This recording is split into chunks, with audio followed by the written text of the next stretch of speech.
Preface. I am 38 years old. I have a badge with my photograph on it that took me 4 years and one of the hardest examinations in the country to earn. I have a second career that pays me, by the hour, more than my father earned in a month at his best. I have parents who love me and phone me on Fridays, a brother who would take a punch for me, a sister who still asks my advice. I have my health. I have savings. I have, by every measure my culture agrees on, everything. And I want to tell you what I did last Tuesday night. I sat on the edge of my bed at 11:40 at night, and I opened a conversation on my phone that had been dead for 9 days, and I read it from the beginning. Again, maybe the 5th time. I read what I had written and what she had written back, and I looked for the exact place where it went wrong, the way a man goes through a crashed car looking for the part that failed. And when I got to the end, to the last message, which was mine, which said something light and easy that I had spent 11 minutes composing, to make it look like it took none, I put the phone face down, and I felt something I have felt so many thousands of times in my life, that it has its own texture, its own weather. Worthless. Not sad. Worthless. There's a difference, and you know it if you've been here. This is a book about that, not about how to fix your text game, though I will tell you what I have learned. This is a book about the shape of a life that has been built from the ground up on trying to get women to approve of me. Every stone of it.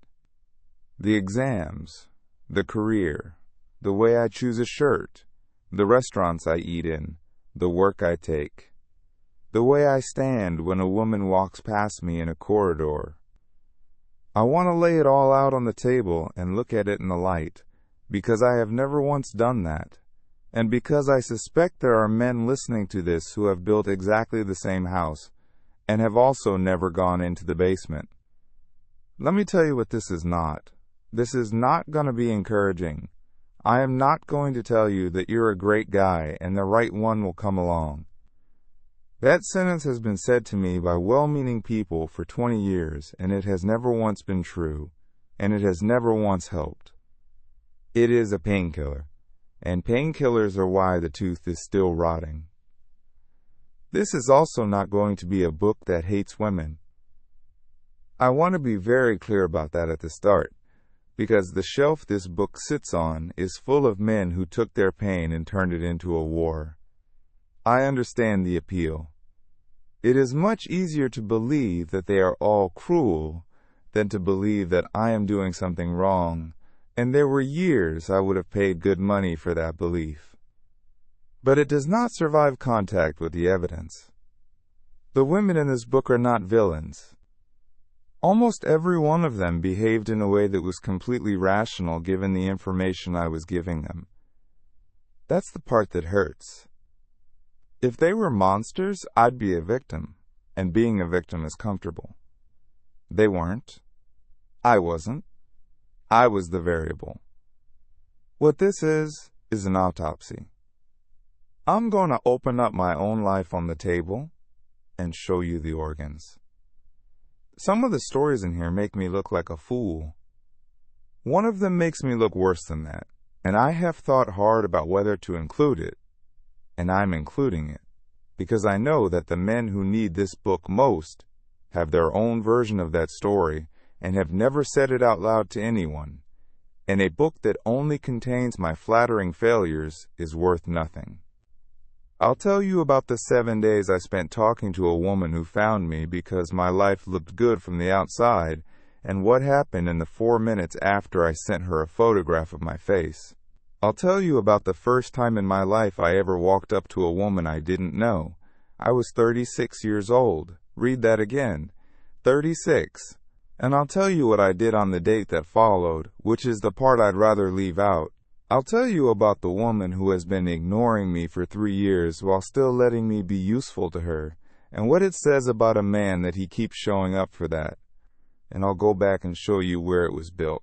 A chat room when I was 15, and one sentence from a girl I never met that took 4 seconds to type and has cost me most of my life. A schoolyard where I was first on one list and last on the other.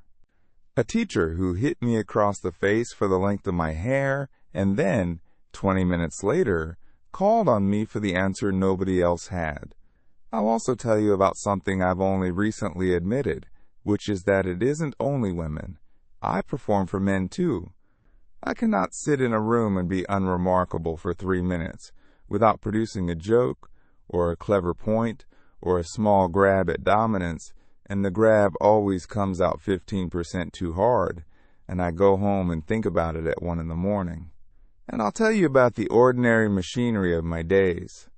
That I go to a particular cafe and not another one because there are more women in it. That I took on teaching partly, if I'm honest, and I said I'd be honest, because a classroom is a room where someone might look at me a certain way. That there are 4 applications on my phone right now whose only function is to tell me whether I am wanted, and I check them the way a man with a bad heart checks his pulse. Here's the thesis, and I'll put it at the front so you can decide whether to stay. I have spent my entire adult life trying to solve a feeling with an achievement. I felt like I was not enough, and rather than examine the feeling, I went and got things. A uniform, a title, an income, a body, a set of stories to tell. Every single one of them worked exactly as designed. Every single one of them raised my standing among men, made my parents proud, made strangers respect me, and not one of them, not one, ever made a woman want me. Not for an hour. Because the thing I was trying to buy is not sold in that currency. And I have spent 20 years standing at the wrong counter with my hands full of money, getting angrier and angrier that nobody will serve me. That's the brutal part, and I want you to sit in it with me for a second before we go any further. Nothing you achieve is going to fix this. Nothing. Not the promotion, not the car, not the body you're going to build, not the money. I know because I got the promotion and the money and the body and the badge, and I am the man on the edge of the bed at 11:40 reading a dead conversation for the 5th time. The problem is not what you have. The problem is what you're transmitting, and you are transmitting a need so loud that it overwrites everything else you are. Now, I don't want you to hear that as a life sentence, because it isn't one. A signal can be changed. That's the entire reason I'm bothering to make this. But it can't be changed by anyone who won't first look, without flinching and without excuses, at how bad it's got. So that's what the first half of this is. Looking. It's not going to feel good, and it isn't supposed to. The second half is the way out, and I want to be straight about that too, because I know what a man reaches for when he finally sees the size of this thing. He doesn't reach for the work. He reaches for an exit. I stood at 4 of them with my hand on the handle. Give up women entirely and go celibate. Kill the desire at the source and be asexual, once and for all. Or the one that felt best for a while and cost me the most. Decide they're the enemy, cultivate a cold contempt, and let the wanting die for lack of respect. And the 4th, which good people kept recommending to me, sit, pray, follow the injunctions, and it will all settle. I've walked through all 4. One of them is a genuinely useful tool and a useless cure. One isn't a real door at all. One leads straight back into the building, and I'll show you the machinery of why. And one is worth more than most men give it credit for, and is routinely oversold to men like us in a way that does real damage. We'll go through them properly, and then I'll give you what actually worked, step by step, including how long each part took. And then, near the end, I'll answer the question you probably came here with, which none of those 4 doors answers. How do you get out permanently? Not manage it, out. So that a woman can be in the room, and be beautiful, and approve or disapprove, and it simply doesn't register, and so that you're happy standing there, rather than merely numb. That has a real answer, with a real mechanism and a real timeline, and I'll give you both halves of it, including the half that almost nobody mentions, and that decides whether the whole thing holds. One more thing before I start. Somewhere in the middle of this, you are going to hear a story and think, "That's me, that's exactly me. I have never told anyone that." When that happens, I want you to notice something. You've been carrying the belief that there is something uniquely broken about you, some defect that other men don't have, and that if anyone found out, that would be the end. That belief is the load-bearing wall of the whole rotten structure, and the first hit against it is hearing a stranger describe your secret out loud, in an even voice like it's a common mechanical fault. Because that's what it is. It is not a curse. It is not your face. It is a pattern. It is extremely common, and patterns can be broken. I'm going to start with last Tuesday and the photograph. Chapter 1. 7 days in one photograph. She added me first. I want to start there because that detail is the whole reason the wound went as deep as it did. I did not chase her. I did not slide into anything. I was sitting in my own life, minding my own business, and a notification came in. And there she was, and she had added me. She'd found me through the public clips. You know the kind. I'd been putting up little pieces of my life for a while. A road at dawn from the window of a car most men in my country will never sit in. A table at a place you need to book weeks ahead. A shot from the range. A shot from a rooftop somewhere with lights underneath. I didn't think of it as advertising. That's what I told myself. I told myself I was just documenting. That's a lie, and I knew it was a lie even as I was posting, because I never once posted the flat gray Tuesday, the microwave dinner, the hour on the sofa.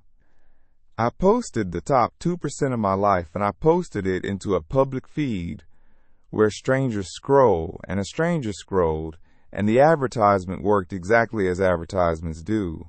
Her first message was easy and warm, something about one of the clips. And then we talked for 7 days. 7 days. I want you to understand what 7 days is to a man like me, because if you're 1-2, you already know, and if you're not, you'll think I'm being dramatic. 7 days is a project. 7 days is waking up before the alarm and reaching for the phone before my feet hit the floor. 7 days is a background process running under everything else I did that week. Sitting in a briefing, thinking about what to send at lunchtime, driving home, composing.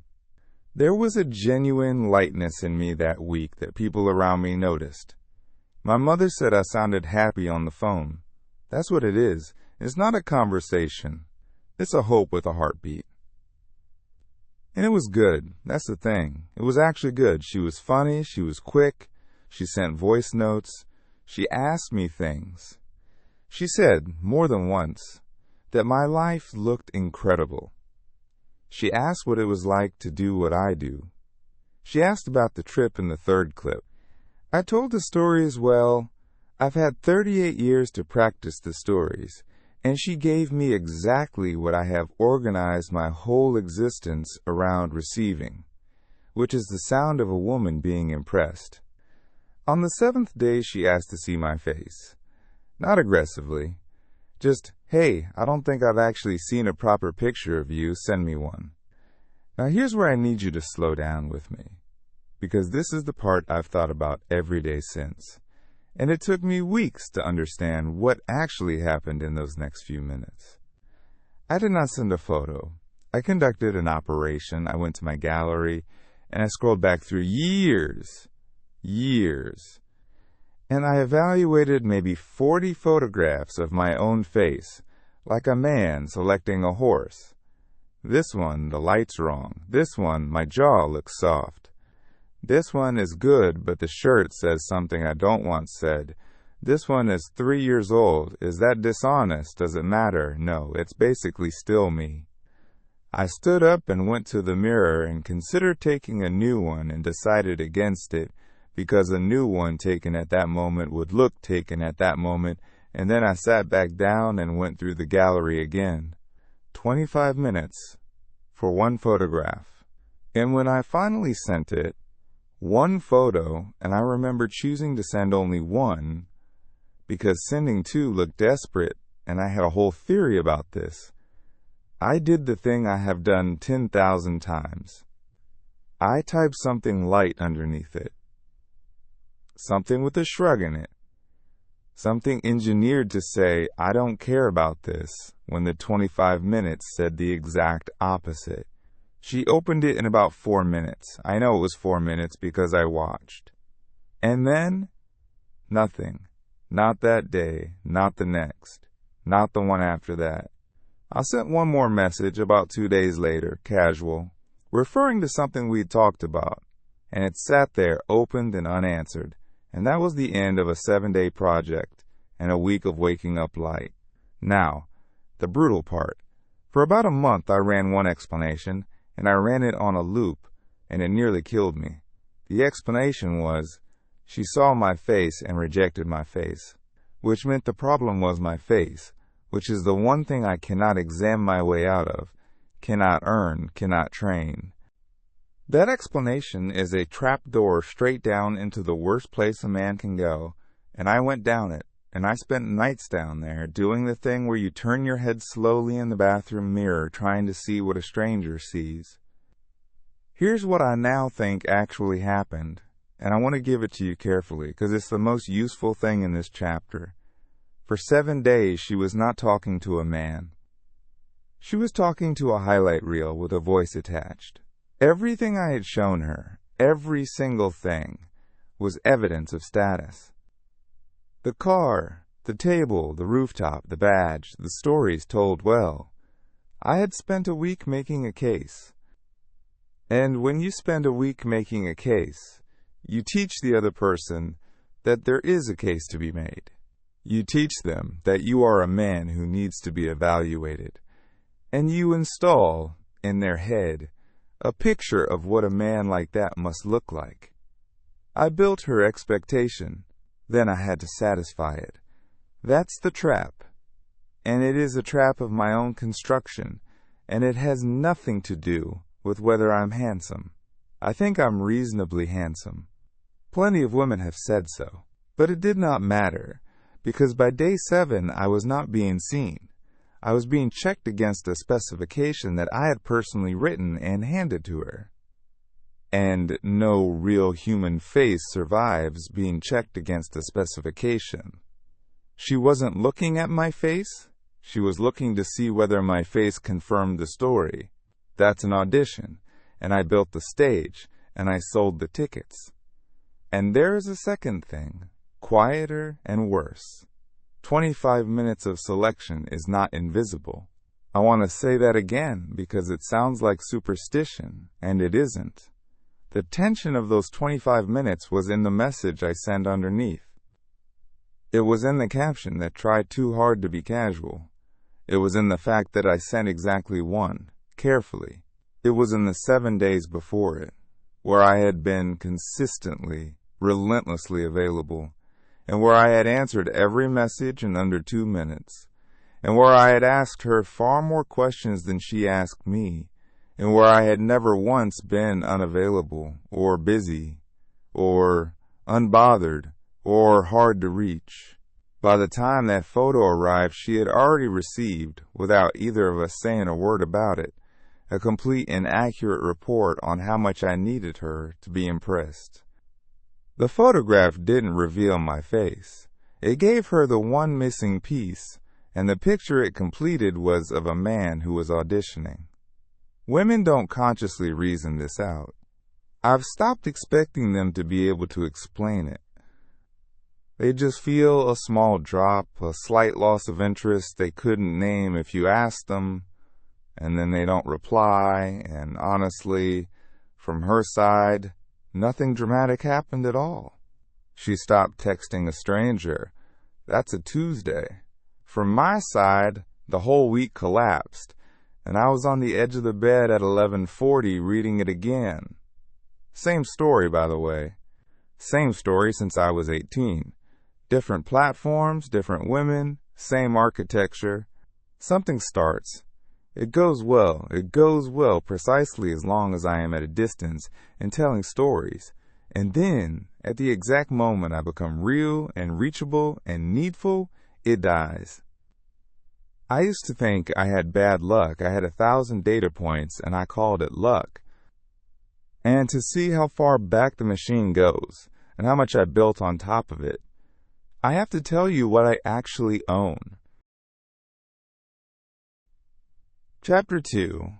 What I owned at 38. Let me read you the inventory. Not to boast. You'll see in a minute why it's the opposite of boasting. I need you to have the numbers in your head, because the whole argument of this book rests on them. I passed a federal service examination that 100,000 men sit and a few hundred pass. I studied for it for 4 years. There were stretches in the 3rd year where I slept 4 hours and got up in the dark, and my mother would leave food outside my door because I wouldn't come out. When the result came, my father cried, and I had never seen my father cry, not once, not at a funeral. I carried a government identity card with my photograph on it and my name under a seal, and there were rooms I could walk into where the conversation changed because of it. Then I retrained, because I'm greedy and because I was restless, and I got good at building software. Not adequate. Good.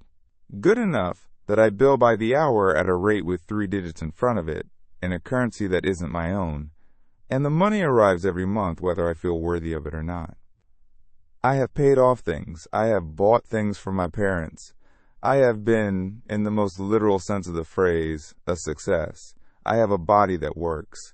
I lift. I'm not a magazine cover, but I'm in the top slice of men my age, and I know it. I have a family that loves me.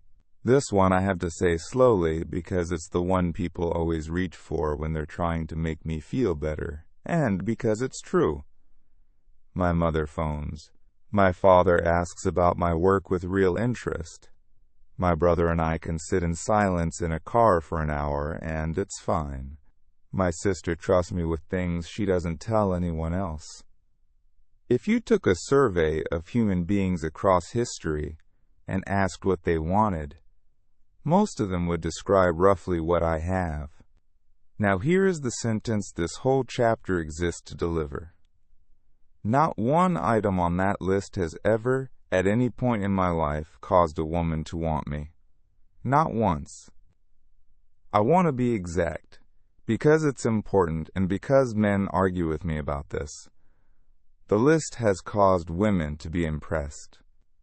It has caused them to say, wow, or that's amazing, or my God, how did you do that? It has made me interesting at a table. It has, on several occasions, got me a phone number. It has never converted. Not one relationship, not one moment of real desire, not one woman who looked at me differently the day after she learned what I had done. And in the one case where a woman had all of the information about my status right from the start, the 7 days I just told you about, the information was the whole basis of the interest, and it evaporated the instant a human being showed up behind it. I passed the exam when I was 29. Do you know what I actually thought in the 10 seconds after I saw my roll number on the list? Before my father, before anything, I thought, now they'll want me. Not now my life changes. Not now I can serve. I thought about a specific girl from years earlier, a girl who is a stranger to me now, who once said something dismissive to me in a corridor when I was 22. In the highest moment of my professional life, the first thing my mind did was file a receipt against a woman who did not know I existed. That's the disease. That's it, right there. That's the cleanest picture of it I can give you. It isn't that I want women. Every man wants women. It's that I had made them the accountants of my worth. The exam wasn't an achievement. It was evidence. Everything was evidence. I have not done a single significant thing in my adult life without somewhere in the back of my head, submitting it into a case I am making to an imaginary jury of beautiful women. And here's the brutal mechanical truth about why it never worked, and you need to actually hear this rather than nod at it. Achievement is a currency that men accept and women mostly don't, not in the way you want them to. Men rank each other by output. It's how we've always done it. So when a man hears my inventory, something real happens in him. A small recalibration, respect, maybe envy. That's why men keep chasing achievement as a solution. Because among men, it works, immediately and visibly. And so we assume it must work everywhere. It's the only tool we've been handed, and we keep taking it into a room where the lock is a different shape. What a woman responds to is not your resume. It's your behavior in the room. It is 100 small live signals, most of them delivered in the first minutes, and none of them in your CV. Whether you're comfortable, whether you can be still, whether your attention is a gift you give or a lifeline you're throwing, whether you can tolerate her not being impressed, whether you would be fine if she got up and left. Status does play in. I'm not going to insult you by pretending it doesn't. But status attracts through how it makes you carry yourself, not through the fact of it. A man with real standing tends to move a certain way, unhurried, hard to rattle, faintly indifferent, because his life is full, and there are other rooms he could be in. That's the attractive part. That's what she's actually reading. I had the status and none of the carriage. I had earned the top slice of my society's ladder, and I still walked into every interaction with a woman, like a man, interviewing for a job he can't afford to lose. So the signal she got was the carriage, not the badge. The badge went into a story I told, and the carriage went into my voice, my speed of reply, my eyes, my laugh that came a half-second too early at things that weren't funny. She hears the story about the exam. She feels the man telling it needs her to be impressed. And the feeling beats the story every single time, because the feeling is live data, and the story is just a claim. That's why my inventory never converted. I kept handing over claims in a room that only accepts live data. And there's one more layer, and it's the ugliest one, so let me get it out. Because I built all of it as evidence, I need it to be received. Which means that when I tell you what I do for a living, I am not sharing, I am spending. I'm making a payment and expecting goods. And you can feel that when it happens to you. Everyone can feel that. We've all met the man who tells you what he does in the first 4 minutes and then watches your face. When a woman feels that transaction opening up, the correct response, the healthy one, the one I'd want my own sister to have, is to step back from it. Because a man who is spending his achievements on you is going to want the receipt, and she does not want to owe anybody anything, and she can see the invoice being prepared before he's even finished the sentence. I built a beautiful life, and I turned every part of it into an invoice. 38 years old, and I own everything on that list, and I have never once been chosen. And that's the context you need for the next part of this, because when a man has done everything he was told to do and still cannot get the thing he actually wants, eventually something in him breaks and he does something out of character. In my case, at the age of 36, standing in a market on an ordinary afternoon, I finally walked up to a woman. Chapter 3. 36 years old, standing in a market. I need to tell you a number first, and I need you to not laugh, or laugh if you want. I've stopped caring. The first time in my life that I walked up to a woman I did not already know, and started a conversation with her, I was 36 years old. 36. Not 16. I had by then passed the exam, worn the uniform, run teams, stood in front of rooms full of people, and spoken without shaking. I had flown alone to countries where I didn't speak the language. I had, on 2 occasions, been in genuine physical danger and handled myself. And I had never in 3.5 decades crossed the floor toward a woman. Not once. I want to sit in that for a second, because if you're a man who has never done it either, you have probably told yourself the same things I told myself. That it's creepy. That it's not how it's done where we live. That the right way is through friends or work or family or fate. That approaching is for a certain kind of man, and I'm a different kind. I had a whole cathedral of reasons, and every brick in it was fear. Here's the truth, and I only got to it later. It was never about morals or culture. It was that I could not survive being rejected, didn't like it, could not survive it. My whole sense of myself was in a bag I was carrying, and every approach was an opportunity for a stranger to take the bag off me, and so for 36 years I did not put the bag down. Then, one afternoon in a market, something in me slipped. It was hot. It was one of those crowded, covered markets, all noise and fabric and food smell. And she walked past me. And I have to be honest about this, because this book is worth nothing if I dress it up. I did not notice her kindness. I did not notice her mind. I noticed the body. I noticed the way she moved through the crowd. It hit me somewhere below reasoning, the way it does, the way every man listening knows exactly what I'm describing. And for about 4 seconds I stood there with the ordinary intention of doing what I always did, which was nothing.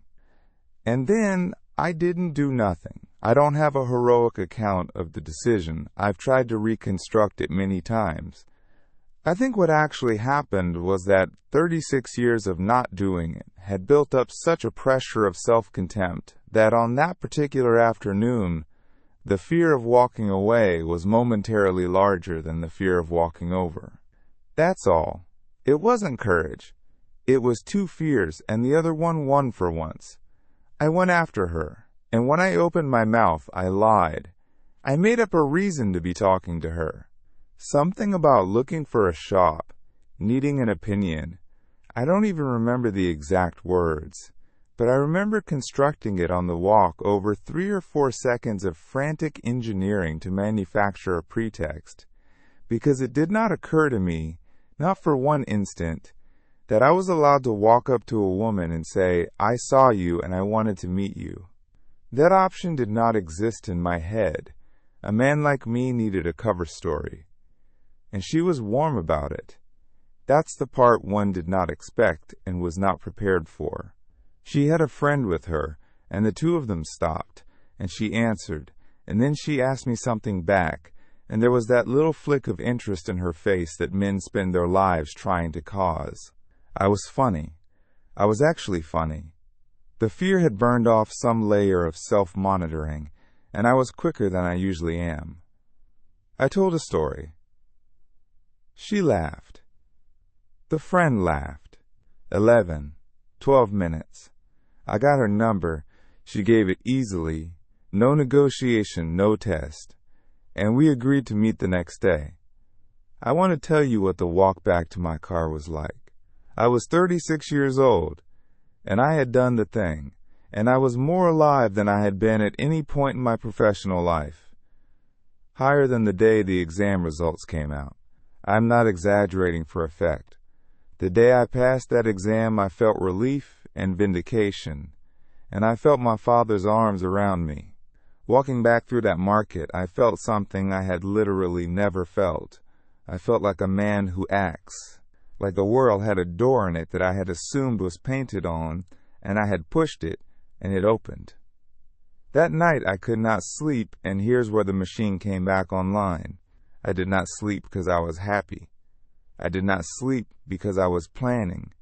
I didn't sleep because within about 2 hours, the whole thing had been converted, by the part of me this book is about, into a referendum on my worth. By midnight, It was not a coffee with a woman I'd met for 11 minutes. It was the answer to the question I had been asking since I was a boy. She was going to be the evidence. 36 years of no, and here, finally, was a maybe. And everything I had ever felt about myself was now sitting on a table in a cafe I hadn't chosen yet, waiting to be resolved at 4 in the afternoon.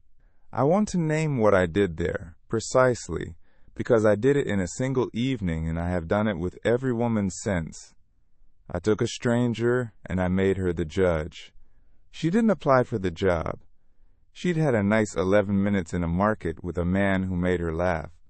She had no idea that by midnight she had been appointed to a role in my psychology that no human being can perform, and that she was going to be marked the next day, on a scale she'd never seen, by a man carrying a bag he had been unable to put down for 36 years.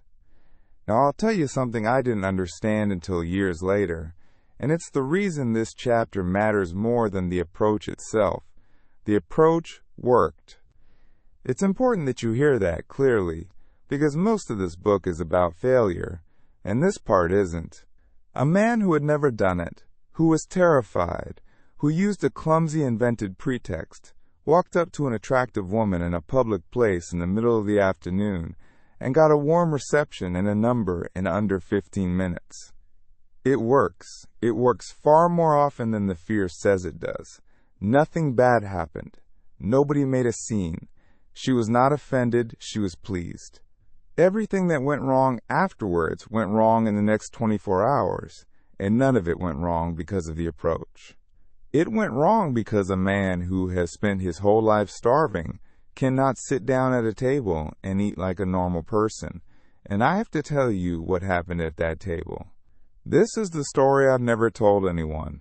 Not my brother, not a friend, nobody. It's the one I said in the preface I'd rather leave out. Chapter 4. Her hand on the table. She bought her friend. That's the first thing, and it's the first thing I misread, so let's start there. When a woman you met yesterday for 11 minutes brings another woman to the meeting, that is information. It's not an insult, and it's not a rejection. It means, I don't know you. I liked you enough to come, and I am managing my own safety like any sensible person. It is, if anything, a good sign. It means she came. What it also means is, today is not the day. I did not read any of that. What I read was disappointment.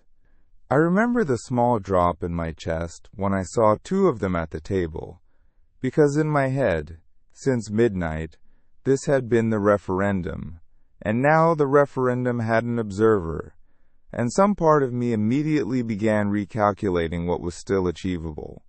Notice what that is. Before I had said a word, I was already not with her. I was doing logistics on an outcome. She'd moved to the city a few months earlier from a small town. She told me that within the first few minutes, and she told me in a particular way, a way I can hear clearly now when I replay it and could not hear at all then. She was nervous. Not shy, flirty nervous. Out of her depth nervous. New city. Big place. Sitting across from a man in his mid-30s with a certain kind of car and a certain kind of job, who had approached her in a market with a lot of confidence, and who she had known for about 25 minutes of total human contact. She was, and I say this without drama, a young woman a long way from home trying to work out if this was okay. I saw none of it. I want to be exact about why. Because he was oblivious is too kind and too vague. It's not that the signals were subtle. It's that I was not receiving. My attention was not pointed at her. My attention was pointed at the scoreboard. Every few minutes, some part of me was asking, how is this going? Am I winning? Does she like me? Is this the day it finally happens? You cannot read a person while you are marking yourself. There is only so much attention, and mine was almost entirely spent on my own performance.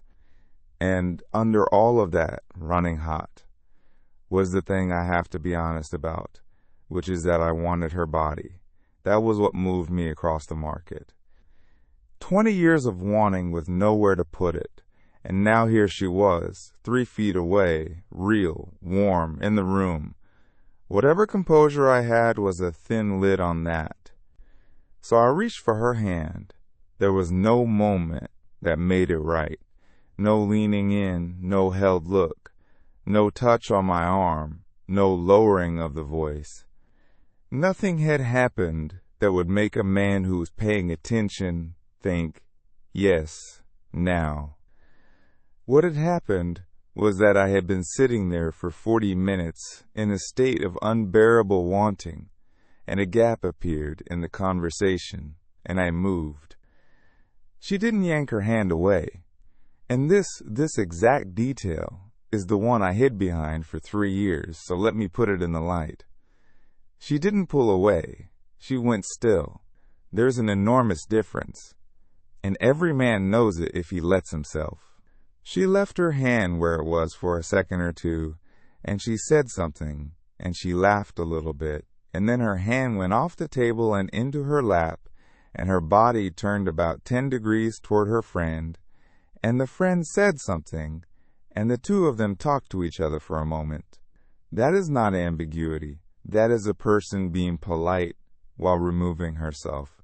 She was in a strange city with a man she didn't know, and she did what women learn to do very early, which is to decline without causing a scene, because causing a scene with a strange man carries a risk that men, generally, never have to calculate. I told myself it was ambiguous, and 10 minutes later, I reached again, and when that also went nowhere, I did it a third time. I have gone over these 3 moments more times than any other 3 moments of my life, and I want to give you what I've got, because I know some of you have your own version of this, and I know what it does to a man to carry it in silence. The first reach was misreading. Bad, clumsy, but genuinely a mistake in comprehension. I had almost no experience, and I read a still hand as a maybe. The second reach was not misreading. By the second reach I had received her answer. Her hand had gone to her lap, her body had turned, the temperature of the table had changed. I had the data. I overwrote it, and I told myself a story about ambiguity so that I could override it, and the reason I needed to override it was that if her answer was no, then the referendum came back no, and I could not have that. I was not trying to connect with her by then. I was trying to stop a verdict from landing on me. The third reach I don't have a story for. Here's the brutal sentence, and I've earned the right to say it about myself. I was so busy needing her to want me that I stopped noticing whether she wanted me. That's the whole thing. My need was so loud that it drowned out the actual woman sitting in front of me, and I kept reaching for a person who had already, 3 separate times, quietly and without embarrassing me, said no. She was not hurt in any way you could photograph. Nothing happened that anyone would put a name to. But I made a nervous young woman, far from home, spend the back half of an afternoon managing a man who wouldn't take a hint, and doing it gently, so as not to set him off. That's what I did. And whatever I have suffered in this life, on that afternoon at that table, I was the one causing the discomfort, and she was the one absorbing it. She has kept her distance ever since, 3 years of it. And for a long time I found that mysterious and even unfair, given how normal we've been able to be since. It is not mysterious. I told her something about myself at that table, in a language she understood, and she has been responding to it correctly ever since. Now, I don't want you to take the wrong lesson out of this, because there is a wrong lesson available, and a lot of men take it. The wrong lesson is, never touch, never escalate, be safe, be still, ask permission for everything in a small voice. That's not what I'm telling you. A man who Never escalates is a man who stays in the friend category forever, and I've done that too, and it has its own long misery. The right lesson is that escalation is a conversation, not a decision. It's a series of small offers, each one read for its answer, and the answer is nearly always in her body before it's ever in her words. A man who is present can feel it in a fraction of a second. She leans in or she doesn't. She holds the look or she breaks it. Her feet turn toward you or away. He escalates when the answer is yes, and he backs off, without sulking, without punishing her, when it's no. And here's the thing that took me years to see. The backing off is attractive. A man who reads a no and relaxes and stays warm and doesn't collapse is a man who has told her he has a life, and he becomes safe to be around. And safe is where things actually start. I could not do any of that because I was not present. And I was not present because I needed the outcome so badly that the actual woman had become scenery. That's what needing does. It doesn't just make you unattractive. It makes you blind. It takes away the one instrument you need, attention, and spends it on the scoreboard. And it doesn't end when the date ends, because that woman is still in my phone 3 years later, and what has happened between us since is, in some ways, worse than the afternoon itself. Chapter 5. The Woman Who Still Texts Me. We never met again. I want to be clear about that. There was no second date, no conversation about what happened, no falling out. What there has been for 3 years is something with no name that I want to describe precisely, because I think a huge number of men are living inside one of these and don't have the words for it. She did not block me. She did not disappear. She stayed in exactly the position that costs her nothing and gives her something. The pattern goes like this. Weeks of nothing. My messages get short replies, sometimes a day later, sometimes not at all.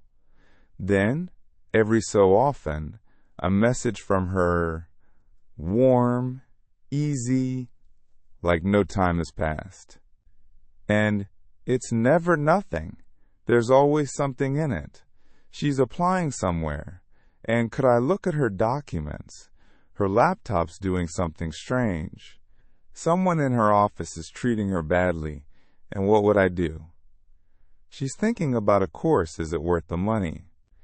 Once, an issue with a landlord, which I spent the better part of a week sorting out through people I know. And I do all of it. Every time. Immediately. Then, when it's done, the temperature drops back down, and the replies get short again, and we return to the resting state, and I wait. Now, I could tell this as a story about a user. That's the version I told myself for a long time, and there's a whole industry that would happily sell it back to me. She's exploiting you. She's collecting your attention. This is what they do.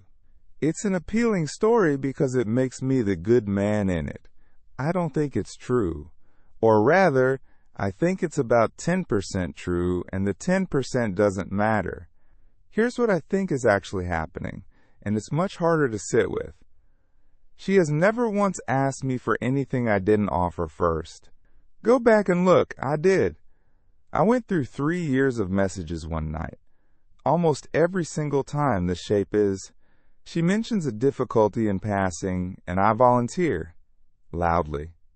Immediately. Sometimes before she's finished the sentence. And when she says, "Are you sure? It's not a problem," I say, No, it's nothing. Happy to.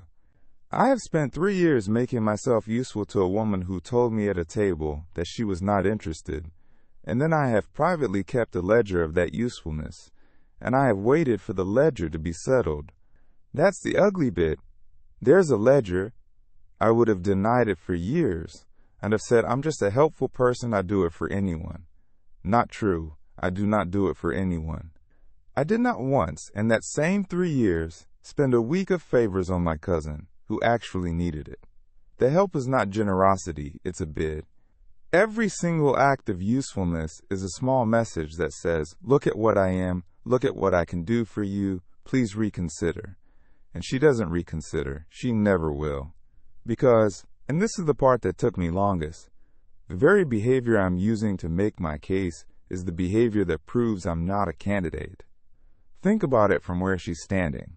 A man with status, resources, competence, genuine value by any measure, is giving all of it away to her for free in exchange for nothing on the basis of one 11-minute conversation in a market 3 years ago.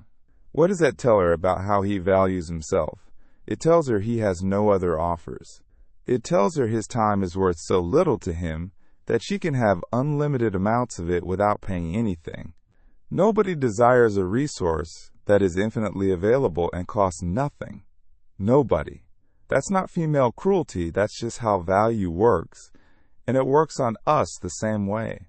So I have spent 3 years running an extremely expensive campaign that transmits, with perfect fidelity, the one message that guarantees it fails. And she, meanwhile, is not doing anything monstrous. Let me be fair to her, because I want this book to be true more than I want it to be comfortable. A competent, generous man keeps offering to help her, and she says yes to the help and no to the romance. And she never once lies about which is which. She's never given me a maybe. She's never gone warm at a moment calculated to keep me hooked. She just goes warm when she needs something, the way people do, without a plan. She's not running a strategy. She's a person accepting freely offered help from a man she likes as a person and is not attracted to, which is a thing that happens 10 million times a day on this planet and is nobody's crime. The arrangement exists because I built it and I maintain it. She just lives in it. And I need to say the last part, because it's the real subject of this chapter, and it isn't about her at all. Why do I keep it going? Not for her. I could have found 10 women more suited to me in 3 years. I keep it going because it is the last live thread. As long as she still texts sometimes, the file is open. As long as the file is open, the verdict from that table has not been finalized. The moment I stop, the moment I let it die, I have to accept that the one time in my life I crossed a room and did the frightening thing, it ended in a no. So it's not a romance. It's an appeal against a judgment. I am paying in favors and attention and self-respect to keep a case open that was decided 3 years ago, because closing it means feeling something I have been running from since I was 15. Do you understand how expensive that is? Not the favors. The other thing. Every time I drop everything to fix her laptop, I am teaching my own nervous system, one more time, that my time and skill and standing are worth less than the possibility of a woman's approval. I am not just failing to attract her. I am actively, repeatedly, training myself to be worth less. 3 years of practice at being nothing. And here's the thing I finally had to admit. If she messaged me tomorrow and said, yes, let's try, I don't think I'd want her. Not really. I don't know her. We've spent one afternoon together, and it went badly. What I want is not that woman. What I want is the reversal. I want the no to become a yes, so that the thing the no said about me stops being true. Which means I have spent 3 years of my life chasing an outcome that has nothing to do with the person I'm chasing. And once I saw that, I had to go back and ask when the first no landed, because a verdict this heavy, one I'm still appealing at 38, didn't get handed down in a cafe when I was 36. It was handed down when I was 15 by a stranger in a chat room, and it took 4 seconds. Chapter 6. The Chimpanzee. I was 15, and the internet arrived in my house through a telephone line, and it made a noise like a machine dying. If you're younger than me, you'll have to take my word for what those chat rooms were. You'd enter a room full of strangers with names made of numbers, and you'd type the 3 letters that ran that whole world: age, sex, location, and someone would answer. And for the first time in my life, there were girls I could talk to who did not know anything about me. That was the miracle of it. In my actual life, I was a category, and I had been that category since I was small, and there was no way out of it, because everyone had already decided. In there, I was nothing yet. I was blank, and I was good at it. That's the part that matters. I was quick and funny in text, because text gives you time, and time was the one thing I'd never had in a real conversation. I'd sit in that room at night with the door shut, and I'd talk to girls, and they'd talk back, and once or twice something started that felt to my 15-year-old heart like the beginning of a life. Then, eventually, always, came the same sentence: send me a pic. The first time, I spent 2 evenings on it. Getting the photo onto the machine at all was an operation back then, and I did it in secret, and I chose one of me at a cousin's wedding because I was dressed well in it and the light was kind. And I sent it, and I sat there and watched the screen. She wrote back in about 4 seconds. She said I looked like a chimpanzee. I remember the room. I remember the fan. I remember the specific quality of the silence in my head afterwards, which is a silence I've experienced perhaps a dozen more times since, and which I would recognize instantly if it happened tomorrow. Not crying, not rage, something much simpler and much worse. The sensation of a fact arriving, not an insult, a diagnosis. Somebody had finally told me the thing that everyone else had been too polite to say. Because here's what made it lethal. And I need you to see the mechanism, and not just the cruelty. It did not contradict anything I believed. It confirmed it. I already suspected I was disqualified. I'd been suspecting it for years for reasons I'll get to in the next chapter. What she did was take a suspicion I'd been carrying quietly and hand it back to me as evidence, in writing, from an impartial source. She had nothing against me. She didn't know me. She had no reason to lie, which made her, in the mind of a 15-year-old, a witness. She was probably 14. She was probably showing off to someone else in the room. She typed one line for a laugh and closed the window and has never thought about it again, and I have carried it for 23 years, and it has cost me, I would estimate, most of my life. And it wasn't the only one. That's the thing about that period. It happened again and again with variations, and each one landed on the same spot. There was the one who said, "Oh," and then said she had to go, and never came back, and I sat there refreshing. There were 3 or 4 where the conversation simply stopped after the photo, mid-thread, mid-joke, like a phone line cut. There was one who was kind about it, which was somehow the worst, because kindness meant it needed handling. And here's what a 15-year-old does with that data set. He doesn't say, "Chat rooms are a strange marketplace where teenagers rank strangers by appearance for sport." He doesn't say, "I was funny for 2 weeks and she liked me for 2 weeks and that was real." He builds one clean model because young minds love clean models, and the model was this: I am good until they see me. My words work, my face doesn't. Whatever I build in the dark gets destroyed by light. I want you to notice what that model does to a life, because it explains almost everything in this book. It explains why I became so good in text. 20 years later, I'm still better in a chat window than at a table. I've had whole relationships that flourished on a screen and died within an hour of meeting. It explains why I built a public feed full of cars and rooftops and never my own face. It explains why, at 38 years old, a woman asking for a photo caused a 25-minute selection procedure, because that was not a request for a picture, that was the moment of light, and I had been preparing for it since I was 15. Of course I took 25 minutes. I was defusing a bomb.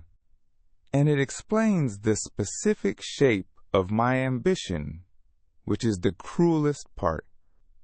If the verdict is that I'm physically disqualified, then the only route left is to be so valuable in every other dimension that the verdict gets overturned on appeal. Be first in the class, pass the impossible exam, earn the impossible money, build the impressive life, and photograph it and put it where strangers can see. Every single thing I have achieved as an adult is an appeal against a sentence handed down by a 14-year-old girl in a chat room in about 4 seconds. Now let me say the hard thing, because I promised. I do not actually believe I am ugly. I want to be clear about that, because a lot of men listening are in a place where they do believe it, and I don't want to pretend I'm one of them. I look in the mirror and I see a reasonably good-looking man of 38 who takes care of himself. Women have told me I'm handsome. I've been photographed at events and thought, that's fine, that's a good-looking man. And it changes nothing. That's what I need you to understand. The belief and the evidence live in different rooms, and they don't speak. Because it was never really a belief about my face. It was a wound about being seen. And my face was just the object it attached itself to, which is why the achievements never worked and never could. I was appealing to the wrong court. The sentence wasn't, "You are not accomplished enough." The sentence was, "You are unacceptable once fully visible." You cannot answer that with a badge. You can only answer it by being fully visible repeatedly and surviving it, which is exactly the one thing I organized my entire adult life to avoid. So I stayed in the dark and got impressive and waited to be discovered, and every time someone came close enough to actually see me, I panicked. And the panic did what panic does, and they left. And the model got another data point, and the model got stronger. 23 years of that. But I need to be honest that the chat room didn't create this. It landed so hard because the ground was already soft. Something had already taught me that I was fundamentally not acceptable years before I ever heard that modem scream. That started in daylight, in a school where I was, by every official measure, the best student in the room. Chapter 7. The Topper Who Was Nobody. I came first. Not once. Routinely. For most of my school years, my name was at the top of the list they pinned up after examinations, and on prize day, I would walk up in front of the whole school and collect things, and my mother would sit in that hall with her hands folded, and a look on her face I can still see. And I was, at the same time, nobody. I want to put those two facts next to each other and leave them there, because their coexistence is the single most formative thing in my psychology, and I did not understand it until I was in my 30s. Let me give you the days. There was a teacher who used to hit me, not for my work. Never for my work. My work was flawless. For my hair. It grew fast, and it grew thick, and by the middle of any given month it would be over my collar. And he would call me out to the front of the class, and he would slap me across the face, open-handed, and ask the room whether I thought I was a film hero. And the room would laugh, because rooms laugh, and then I would go back to my seat and sit down, and 20 minutes later he would ask a question that nobody else could answer, and I would answer it, and he would nod and move on. That's a hell of a lesson to hand a 9-year-old. Your mind is valuable and your person is not. Produce the answers and take the slap. Both are correct. There was the cricket. I was small and I was slow, and my arms were thin, and where I grew up cricket was not a game, it was the register of who was who. I was picked last. Not sometimes, as a standing arrangement, so automatic that it stopped being a decision. And when I did bat, I'd get out fast, and there was a particular sound the other boys made, that half groan, half laugh, and then somebody would say something, and it would go round the field, and I'd walk back with my face burning and pretend to be interested in the handle of the bat. There was a boy who used to flick my ear in the corridor, in the yard, in the bus queue for something like 2 years. Never hard enough to be a fight, just often enough to establish something. And I never once turned around because I had calculated correctly that I would lose, and so I made an arrangement with myself which was to pretend I hadn't felt it. 2 years of practicing not reacting when something is done to me. You can imagine what that becomes at 38, sitting at a cafe table, being told no 3 times and continuing to smile. There was the PE teacher who used my body as the example of what not to be, while I stood there in a vest. There was the day they took my notebook and read it aloud.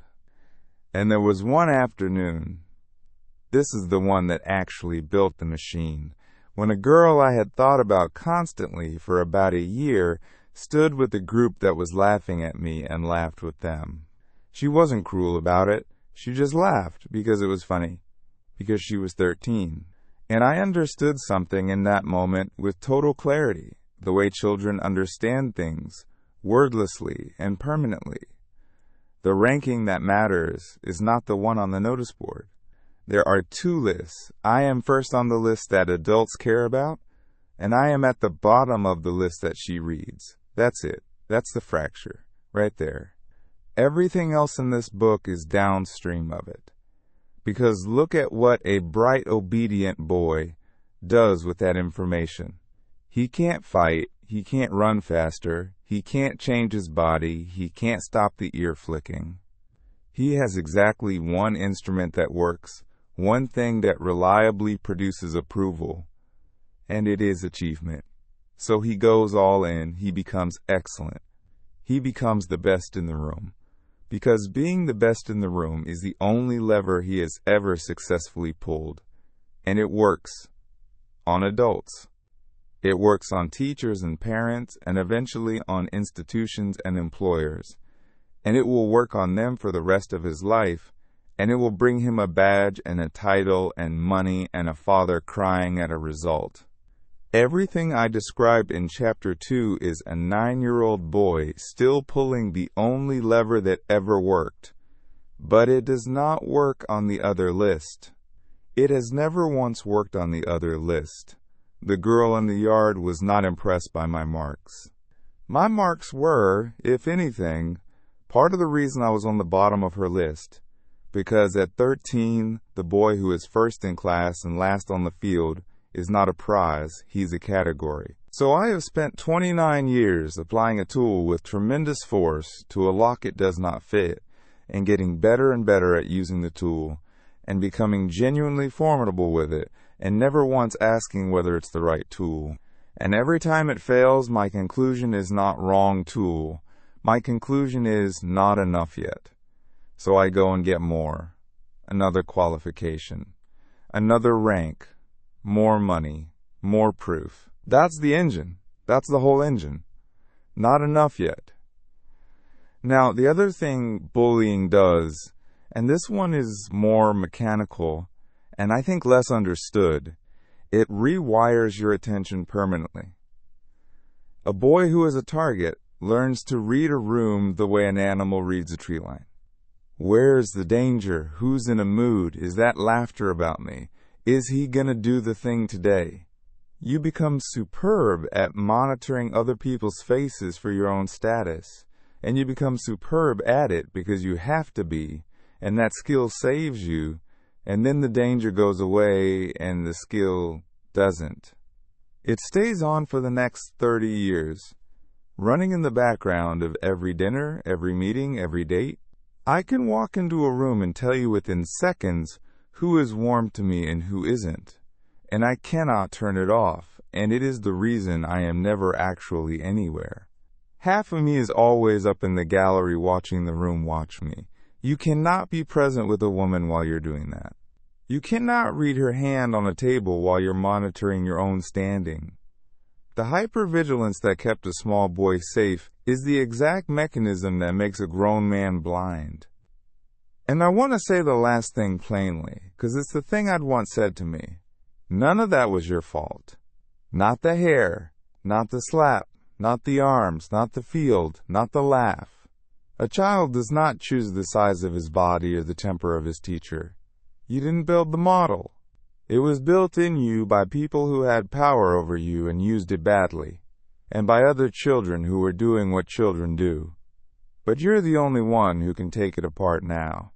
That's the unfair bit, and there's no way around it.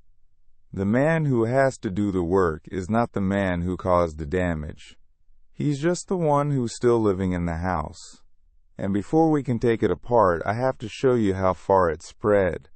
Because by the time I was an adult, it wasn't only women I was performing for. Chapter 8. I perform for men too. Here's something that took me a long time to admit, because it didn't fit the story I was telling about myself. I thought my problem was women. It isn't. Women are just where it hurts most. Watch me in a room of men.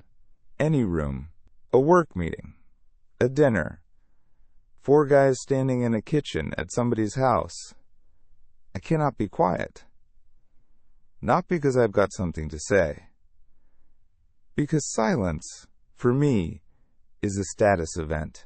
If 3 minutes go by and I haven't contributed something, a joke, an observation, a piece of information nobody else had, a pressure starts building in my chest, and the pressure says, they are recalculating you. Right now. Downward. And so I produce something. Anything. And the thing I produce is nearly always one of 3 moves, and I know all 3 so well I can watch myself doing them. Move 1 is the joke. I am a funny man, genuinely, and I have used that gift the way a drowning man uses a plank. The problem isn't the jokes that work. It's that I can't leave a gap, so I'll take a run at one that isn't ready, or I'll go a beat too fast on someone else's line. Or I'll do the thing where you keep adding to a joke that already landed because the laugh felt good and you want another one. And then there's that specific silence, the one where 4 men are politely not responding, and I feel it in my whole body. And it is the exact same feeling as the chat room, and it is completely out of proportion to what has occurred, which is that a joke didn't land in a kitchen. Move 2 is the clever idea. Somebody's discussing something and I insert the observation that reframes it. And often it's a good observation. But I notice that I don't offer it when it's useful. I offer it when I've been quiet too long. It's not a contribution, it's a payment. And there's a tell. When I've made a good point, I check faces. I actually look around to see if it registered. That half-second scan is my whole disease in one gesture. Move 3, and this one I like least, is the reach for dominance.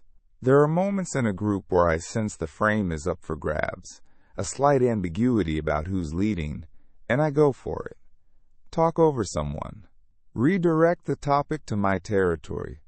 Take a mild dig at a friend to get the laugh. Correct someone on a detail that did not need correcting. And here's the thing about a man who grabs at dominance rather than simply having it. It always comes out about 15% too hard. Everyone feels the effort. It lands with a small awkwardness that goes round the group, and everyone lets it go, and I go home and think about it at 1 in the morning. I want to name what all 3 have in common, because until I saw it, I thought they were separate flaws. I cannot tolerate being unremarkable. That's it. To an ordinary man, a quiet stretch in the conversation is a quiet stretch. To me, it's a slow leak.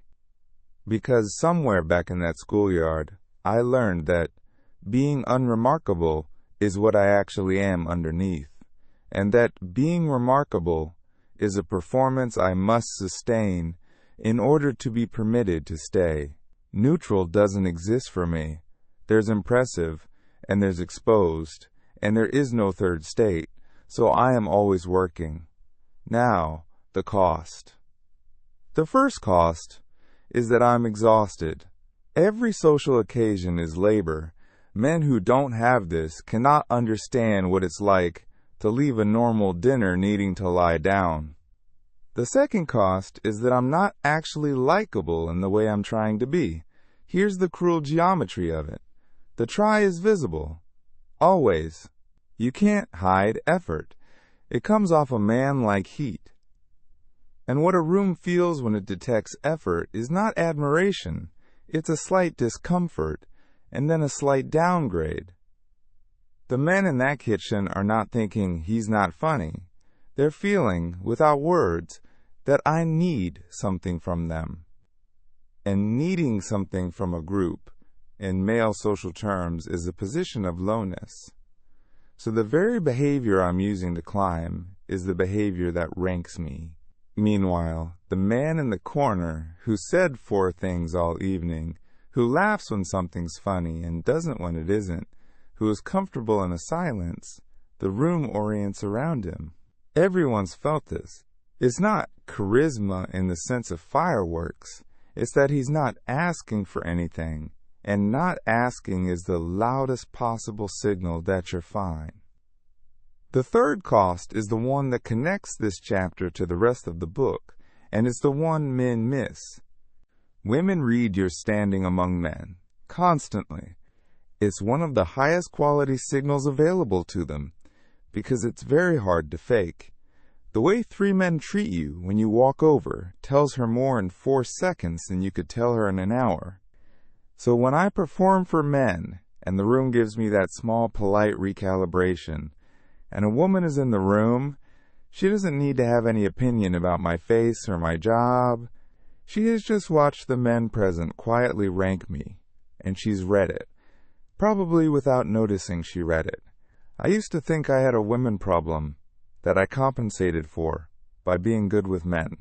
The truth is, I have one problem, and it's expressed in every direction, and the version aimed at men is silently damaging the version aimed at women. And there's a final piece of this I have to say because it's the loneliest part. I don't have real friendships. I have audiences. I have people I perform for and who perform back, and we've been doing it for years and we like each other, and there is not one man on earth to whom I have said the things in this book. My brother would take a punch for me, and he doesn't know about the chat room. He doesn't know about the table. He doesn't know that I check 4 applications a day to find out whether I'm worth anything. Because to tell him would be to be unremarkable in front of another man, and I have never once in my life been willing to do that. So I have a family who loves me and a circle who respects me, and I am completely alone inside it, and the only place I have ever imagined that ending is in the approval of some woman who doesn't exist, which is why she has to exist, which is why every room I walk into has to be checked. And that's the machinery I want to show you next, the actual mechanics of an ordinary day, when a man has turned the entire world into a stage. Chapter 9. Every room is an audition. I want to take you through a Thursday. Not a bad Thursday. An ordinary, decent, productive Thursday in the life of a successful 38-year-old man. I'm going to narrate the layer underneath it. The layer nobody sees, the one I've never described to a living person. I wake up. Before my feet are on the floor, my hand has the phone. 4 applications. 2 dating, 1 that calls itself a marriage platform, 1 that's a chat app where a few threads are alive. I check all 4 in about 90 seconds. What I'm checking is not messages. What I'm checking is, am I wanted today? It's a reading, the way a man with a bad heart takes his pulse. If there's a match, the day starts elevated. Genuinely, chemically, my mood for the next several hours is set by whether a stranger tapped a button. If there's nothing, there's a small gray settling, and I'll carry it into the shower. I get dressed. And I want to be precise about this, because it sounds trivial and it isn't. I do not dress for myself. There is no such thing as dressing for myself. I dress for a woman who is not in my house and may not exist, and I have a whole internal ranking of my clothes by what they'd achieve if seen. And if I know I'll be somewhere with women, I will take an extra 10 minutes And if I know I won't bother. And the difference between those two men is visible to anyone who cares to look. I work genuinely well. The work is real. My clients are happy. But 3 times during the morning, I stop and check the applications again. Lunch. Now here's one I'd never said out loud until I wrote it down. There's a place near me with better food and a place slightly further with worse food, and I go to the worse one. And I have gone to the worse one for 2 years, because there are more women in it. That's the reason. That's the whole reason. I have made a standing decision to eat worse food for 2 years on the chance that a woman might look at me across a room. And I go there and I sit and I read something and I am not reading it. I'm doing a scan. Not staring. I'm not that man. I'm careful. I've had 38 years of practice at being careful. But every woman who comes in gets processed. And what I'm waiting for, what I've been waiting for in restaurants and lifts and airports and queues for 2 decades, is the gaze. The half second where a woman's eyes come to me and stay a beat longer than nothing, that's the unit of currency in my life, not a conversation. A look. If I get one, something in me lifts for the rest of the afternoon, and I will think about it later, in bed. If I get none, and most days it's none, because most days everyone is just eating lunch, then I have been, by the only measure I truly use, invisible again. Afternoon. I teach. I want to be honest about this one because it's the least flattering thing in the chapter. I'm good at it. I prepare properly. My students do well, and none of that is a lie. But I know why I said yes to it. A classroom is a room in which someone is obliged to attend to me for an hour, in which I am automatically the highest status person present, and in which, and here it is, there is always the possibility that some woman in that room will start to see me as something other than the man at the front. I have never acted on anything, never once, but the possibility is why the work feels good. And I know it is, and I have known it for years, and I have never let myself finish the sentence until now. Evening. Something comes in on one of the apps. Now watch what happens, because this is the most damaging pattern I have. The instant a lead appears, it becomes an emergency. My entire evening reorganizes around it. And within about 4 messages, I am pushing for a meeting. Not because I'm decisive. I'll tell you later what real decisiveness looks like, and it isn't this. It's because an unconverted lead is unbearable to me. It's a live wire. As long as it's undetermined, my whole nervous system is in the air, and I need it resolved, so I move fast. And the speed is not confidence, it's distress. And she feels it. Every time. There's a moment in these conversations that I could now identify blindfolded. The reply gets slightly shorter, slightly slower, slightly warmer in tone, and cooler in substance. That's the moment the read completed. That's her nervous system telling her something is off. Not that I said anything wrong, but that the weight coming down the wire is too heavy for 4 messages.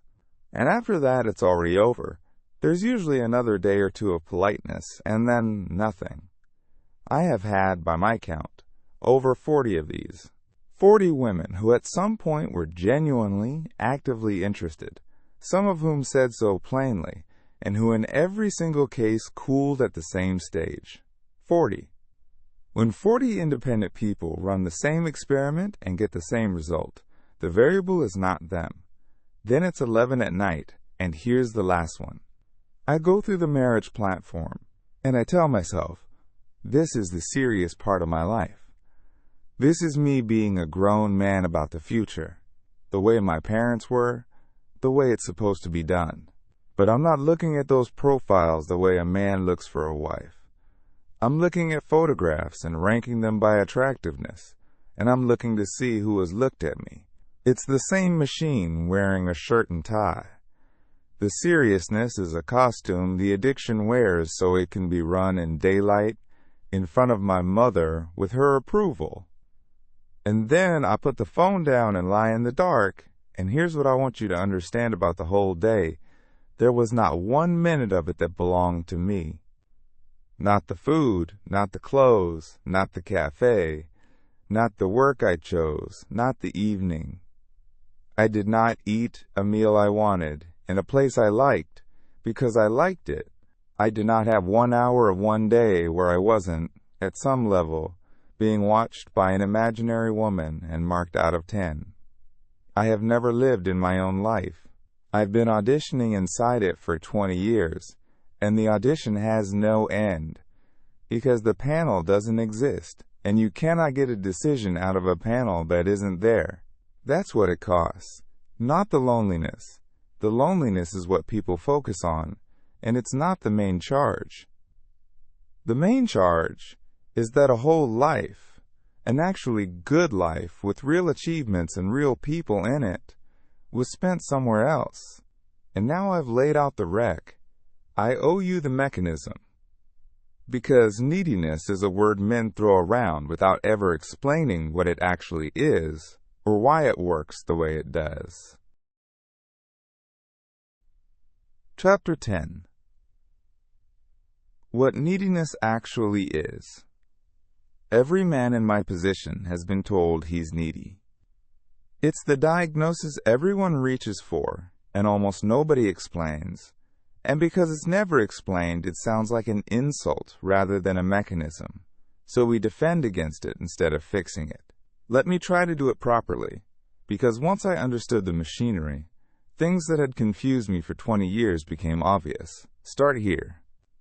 Attraction is not primarily a judgment about your quality. It is a judgment about your own judgment of your quality. Read that twice. This is the hinge of the entire book. She is not, in the first instance, running an assessment of whether you are a good man, a competent man, a successful man. She's running something faster and much older. What does this man's behavior tell me about what he thinks he's worth and about what other options he has? Why would that be the important question? Because it's the reliable one. Anyone can claim status. The claim is cheap, but a man's own self-valuation leaks continuously out of 100 behaviors he isn't controlling, and it's very nearly impossible to fake, and it correlates with everything she'd otherwise have to spend months discovering. A man who genuinely has options behaves like a man who has options. He is unhurried. He can be told no and stay warm. He doesn't need this particular interaction to go anywhere, because there are other rooms. That behavior is expensive to fake and cheap to produce if it's true. So it's trusted. That's why my inventory never converted. My badge is a claim. My behavior is evidence. When they conflict, evidence wins. And it should. I was a man saying I am formidable, while behaving like a man whose entire week could be destroyed by a stranger not replying, and she believed the behavior correctly. So neediness is not a personality trait. It's a specific, definable thing. Neediness is outcome dependence. It is the state of needing this particular interaction to resolve in a particular way in order for you to be okay. That's the whole definition. And notice it says nothing about how much you like her. You can want a woman intensely, pursue her openly, tell her you want her, and not be needy, as long as your okayness is not on the table. And you can be superficially cool, play it slow, run every technique in the manual, and be radiating need, because the need isn't in the technique. It's in what you've got riding on the answer. Which brings me to the reason no strategy I ever tried worked. I tried them all. The nice approach, attentive, generous, complimentary, always available. The cold approach, slow replies, mystery, a bit of edge, a bit of teasing. I ran both for years. Both failed at exactly the same point, and it used to make me insane, because they're opposites, so how can both be wrong? They're not opposites. They're the same man in two coats. The nice version says, "Please choose me," and the cold version says, "Please notice that I don't need you to choose me," which is the same sentence with more steps. A man who genuinely doesn't need it doesn't have to manage his reply times. He replies when he sees the message. The managing is the tell. That's the trap of technique, and I want to save you the decade I spent in it. Every method you can learn is a way of behaving as if you were not outcome dependent. And they work for a while, at a distance, in the early exchanges, where behavior is all there is. Then the interaction gets closer and the pressure goes up, and under pressure the performance thins and what's underneath shows through. That's why my things always died at the same stage, not because my technique ran out. Because closeness is a stress test, and a coat is not a body. Now how does she actually detect it? Because men find this mystical, and it isn't. It's in your timing, reply speed, and worse, reply speed variance. The man who answers in 9 seconds every time for 6 days and then makes himself wait 40 minutes has told you everything about those 40 minutes. It's in your length. Consistently writing more than she does is a report on who's carrying the interaction. It's in your questions. Interviewing is neediness, wearing the mask of interest. A man securing an outcome asks questions to keep the thing alive. A man who's fine asks because he's curious and stops when he isn't. It's in your laugh, the half-beat early one, at the thing that wasn't funny. It's in what you do when she doesn't reward you. This is the biggest one. Offer something small, a tease, an opinion she might not share, a plan, and watch what you do when it's met with nothing. If you immediately soften, retract, add a joke, over-explain, or go warmer to repair it, you've just shown her that her approval governs your behavior in real time. That single move, done twice, ends more interactions than any amount of ugliness. It's in the compliment. A compliment is fine when it's an observation. It's poison when it's a payment. When it arrives at the moment you feel the temperature dropping, because then it isn't praise. It's a bid to buy background, and everyone can feel the difference. And it's in the favor, which is where I've done my worst damage. 3 years of fixing a woman's problems is not generosity, and she knows it isn't, because generosity doesn't keep a ledger and mine does. Here's the part. One found hardest to accept, and it's the reason for the whole second half of this book. You cannot solve this at the behavior layer. You can improve it. You should improve it. There's real benefit in not writing paragraphs to a woman who's writing sentences. But you cannot solve it there, because the behaviors are symptoms. There are hundreds of them, and you cannot manually govern hundreds of channels while also being a person in a conversation. The leak is not in the pipes. It's in the pressure. The pressure is a belief, and the belief is this: my worth is granted by female approval, and without it, I am nothing. As long as that's true in you, every interaction really does carry your worth, so of course you clutch. Clutching is the rational behavior of a man for whom this is genuinely life or death. Telling him to relax is like telling a man to be casual while a stranger decides whether he's allowed to exist. So the actual work is not learning to act like a man who has other options. It's becoming a man whose okayness is generated somewhere she cannot reach. That's it. That's the whole solution, and it takes the rest of this book to unpack, and I'm going to be honest that it's slower and less exciting than a technique. but it's the only thing that has ever moved for me, and I know now why every clever fix failed. They were all attempts to change the reading without changing the temperature. Now, before I tell you what did work, I have to deal with the 4 escape hatches, because when a man finally understands how deep this goes, his first instinct is not to do the work. It's to find a way out of the game entirely. I've stood at all 4 doors. Let's go through them honestly, one at a time. Chapter 11. The 4 doors out. When you finally see the size of it, 20 years, every room, every meal, every decision, the first thing you want is not to fix it. Let's be honest about that.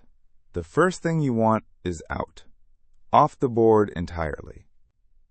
If this game has been taking everything from me since I was 9 years old, then let me stop playing. There are 4 doors, and I have stood at all 4 with my hand on the handle. I'm going to tell you what's actually behind each one, without flattering any of them, and without sneering at any of them either. Door 1. Celibacy. I'm done. I'm out. No more women, no more trying. I'll give this one more credit than you might expect.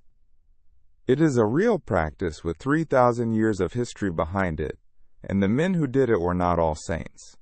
Plenty walked into it exhausted and hurting, exactly like us, and stayed, and reported that it was the best decision of their lives. It genuinely delivers something. It removes the sharp pain. Stop standing in the place where the humiliation happens, and the humiliation stops occurring. The hours come back. The evenings come back. That's not nothing. That's enormous, and I won't pretend otherwise. But here's the test I'd put to it, and it's a hard one. Would you still want this if you were succeeding? If a woman texted you tomorrow and it went beautifully, would you still be walking through this door? If the answer is no, then this isn't a life you're choosing. It's a room you're hiding in. And there's a critical difference. A man who has chosen a life is not still listening at the door. I know men who took this path and got real quiet and real free. I also know men who gave up on women and then spent 4 hours a day thinking about the women they'd given up on. Same door, completely different rooms behind it. So my honest verdict, celibacy can be an excellent tool and a terrible cure. As a deliberate period, 6 months, a year, off the apps, out of the market, using the quiet to do the actual work, it's one of the best things a man in our position can do, and I'd recommend it. As a permanent answer to the question of your worth, it fails, because it doesn't answer the question. It just stops asking it out loud. Door 2. Asexuality. Not just abstaining, actually not wanting. Turning the whole system off at the source. I understand the appeal completely, and I'll be blunt with you, because a lie here would waste years of your life. You cannot decide to be asexual. Orientation is not a policy. Asexual people are people who genuinely don't experience that pull, mostly always haven't, and it isn't something a heterosexual man in pain can convert into by force of will. Wanting to stop wanting is not the same as not wanting. It's a very intense form of wanting, pointed backwards.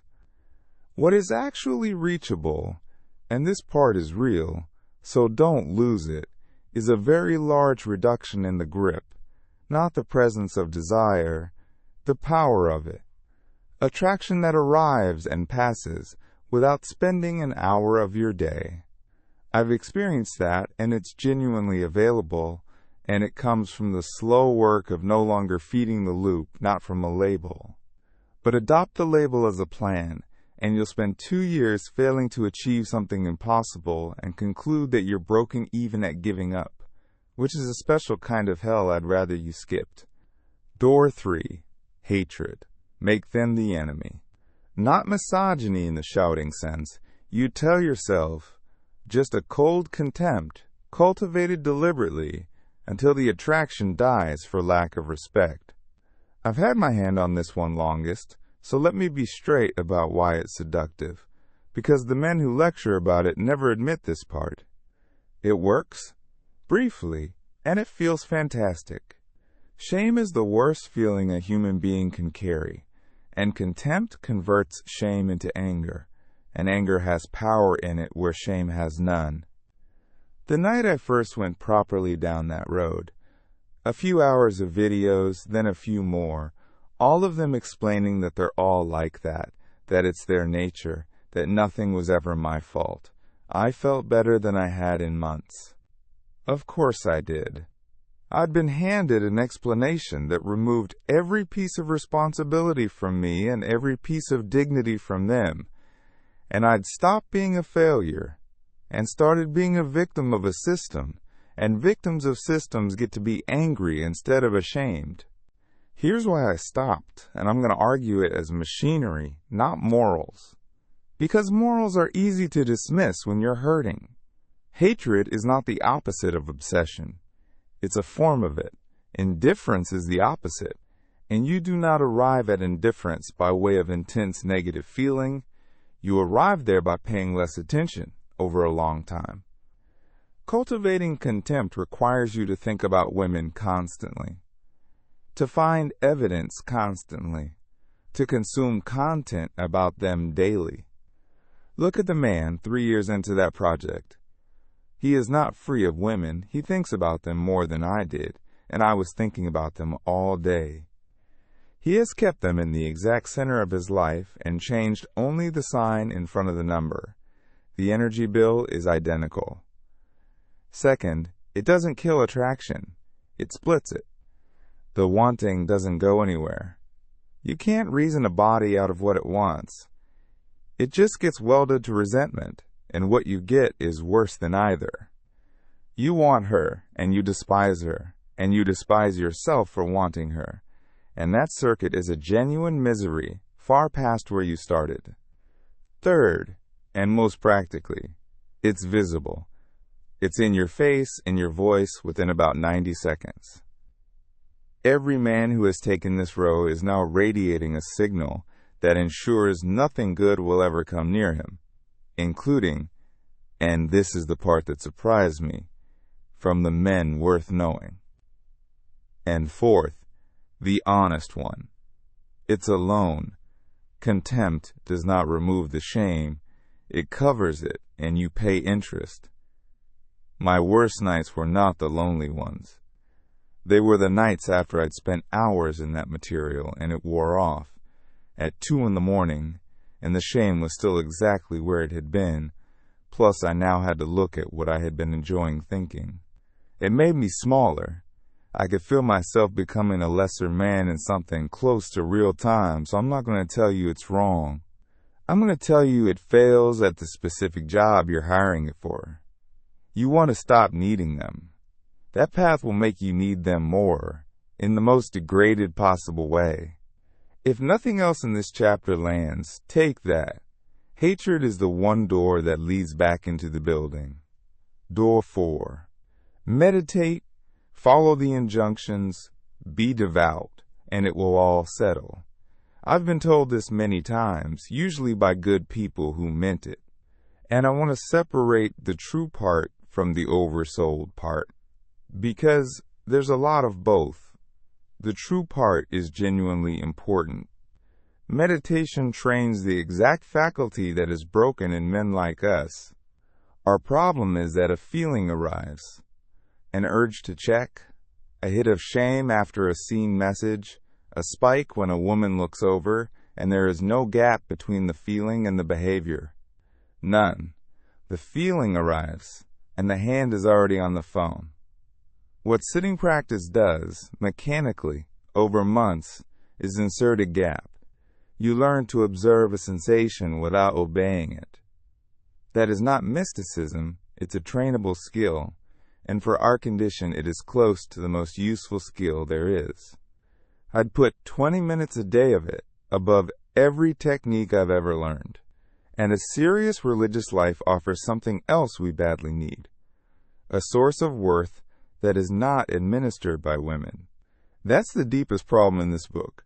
My worth is issued by a panel of strangers, and a genuine practice relocates that authority somewhere that cannot be revoked by a woman not replying. Plus structure, plus a community of men, plus a reason to be good on a day when nobody's watching. I'm not being polite about this. It's load-bearing, and I know men it has straightened out. Now the oversold part. Do this and all your worries will settle is not true, and being promised it does damage. Because when the worries don't settle, the man concludes he's failed spiritually as well, and now he's carrying two failures. And there's a specific trap for men like us, which I want you to watch for, because I fell in it for about 8 months. I took up practice, and within weeks I was the most disciplined man in the room. I sat longer, I knew more. I was rigorous about the details, in a way that let me feel slightly above the people around me. Do you see what happened? I ran the same machine on new ground. I turned devotion into another scoreboard, another achievement to prove I was worth something, and I did it so smoothly that I mistook it for progress for the better part of a year. So here's the test for door 4, and it's the same test I'd apply to anything. Does this practice make you need less, or has it become a new place to earn? If you're sitting to become calm, good. If you're sitting to become impressive, or to earn a woman by cosmic accounting, and I did that, I genuinely half believed that if I was disciplined enough, it would be granted to me. Then it's the exam all over again with better lighting. Walk through it as a tool, and it's one of the best you'll ever have. Walk through it as a way of not looking at the wound, and the wound will still be there, quieter, with incense on it. So, 4 doors. 1 useful as a tool, and useless as an answer. 1 that isn't a real door. 1 that leads back inside. 1 that's genuinely valuable and routinely oversold. None of them is the way out, and that's the bad news, and I'd rather you got it from someone who tried all 4 than from someone who's never stood there. The way out is through, and it starts with understanding what actually creates attraction, because I spent 20 years without ever once being told the truth about it. Chapter 12. What actually moves a woman?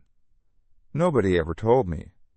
That's the thing I'm most bitter about, if I'm allowed one bitterness.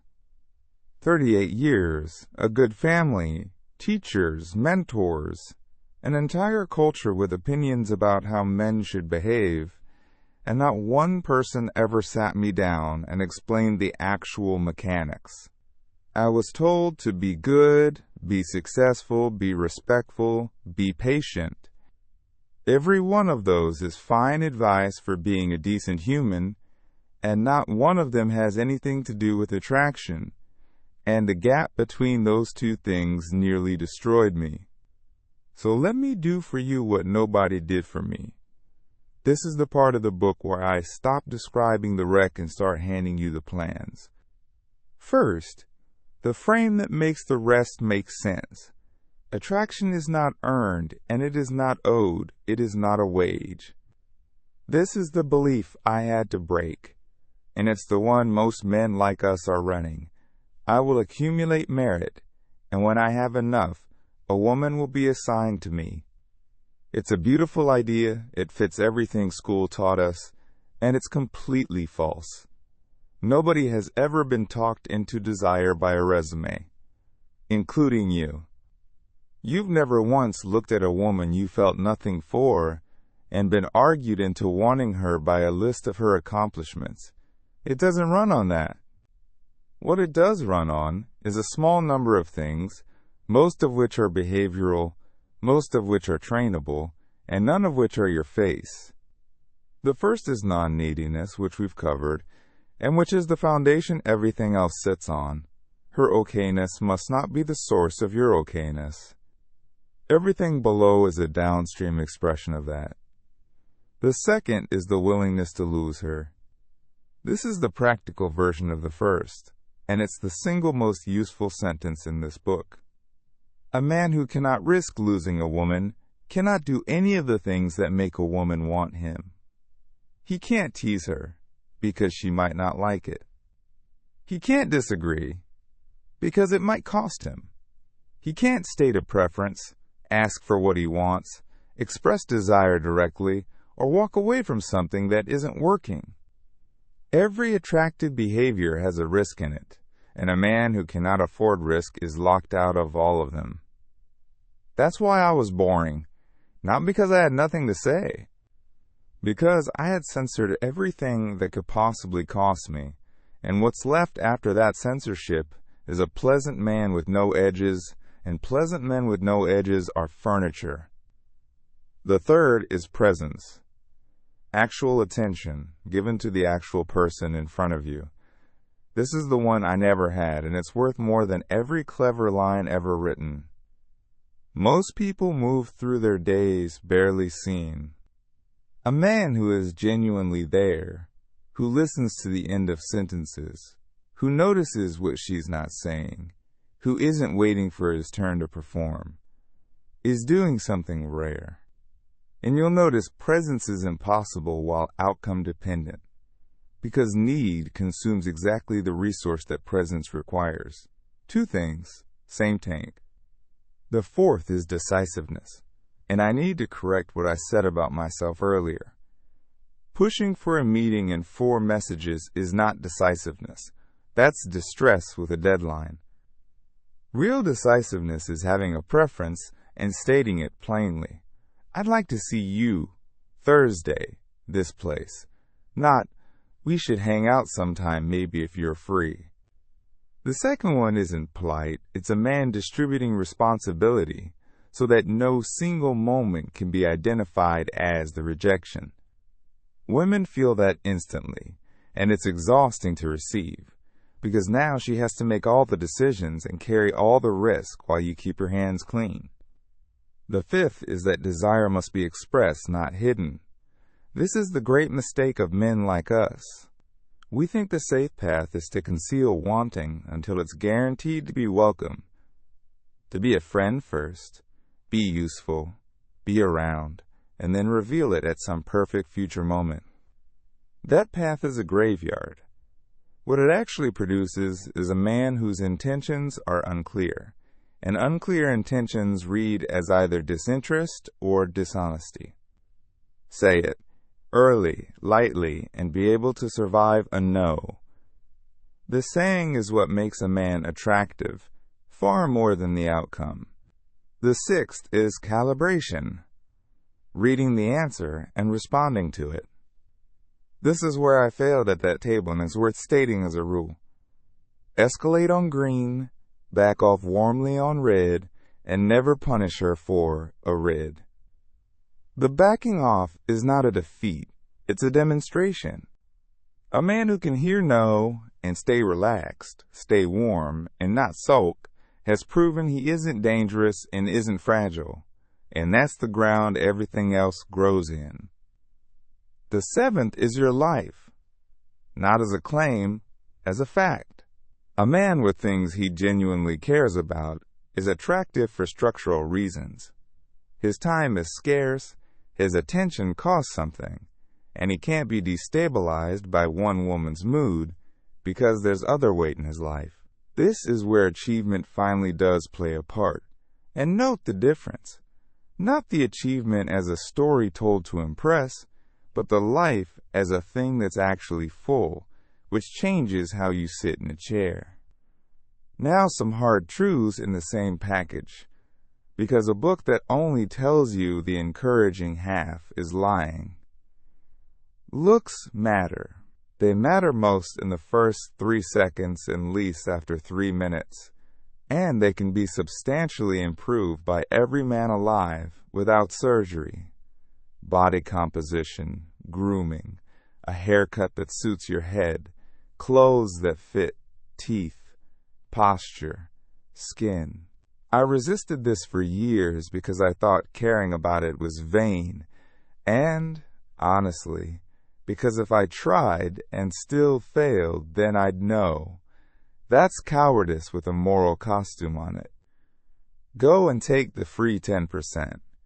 Women do not always know why. Ask a woman what she wants, and you'll get an honest, sincere, and largely useless answer, not because she's deceiving you, but because nobody has good, introspective access to attraction. Watch what people choose, not what they report. This is not a slur on women. It's true of you too. You couldn't explain why one face works on you and another doesn't either. You will be rejected a great deal, forever, and so is every man, including the ones you envy. The difference is not the rate, it's the cost per event. For me, a rejection cost a week. For a healthy man, it costs about 90 seconds. Same event, wildly different price, and the price is set by what you had writing on it. And the last one, which I'd have refused to hear 5 years ago. You may do all of this correctly and still not get the particular woman. There's no formula that produces a specific person. What the work buys you is a completely different life expectancy, from 40 conversations that all died at the same stage, to a life where things start and some of them continue.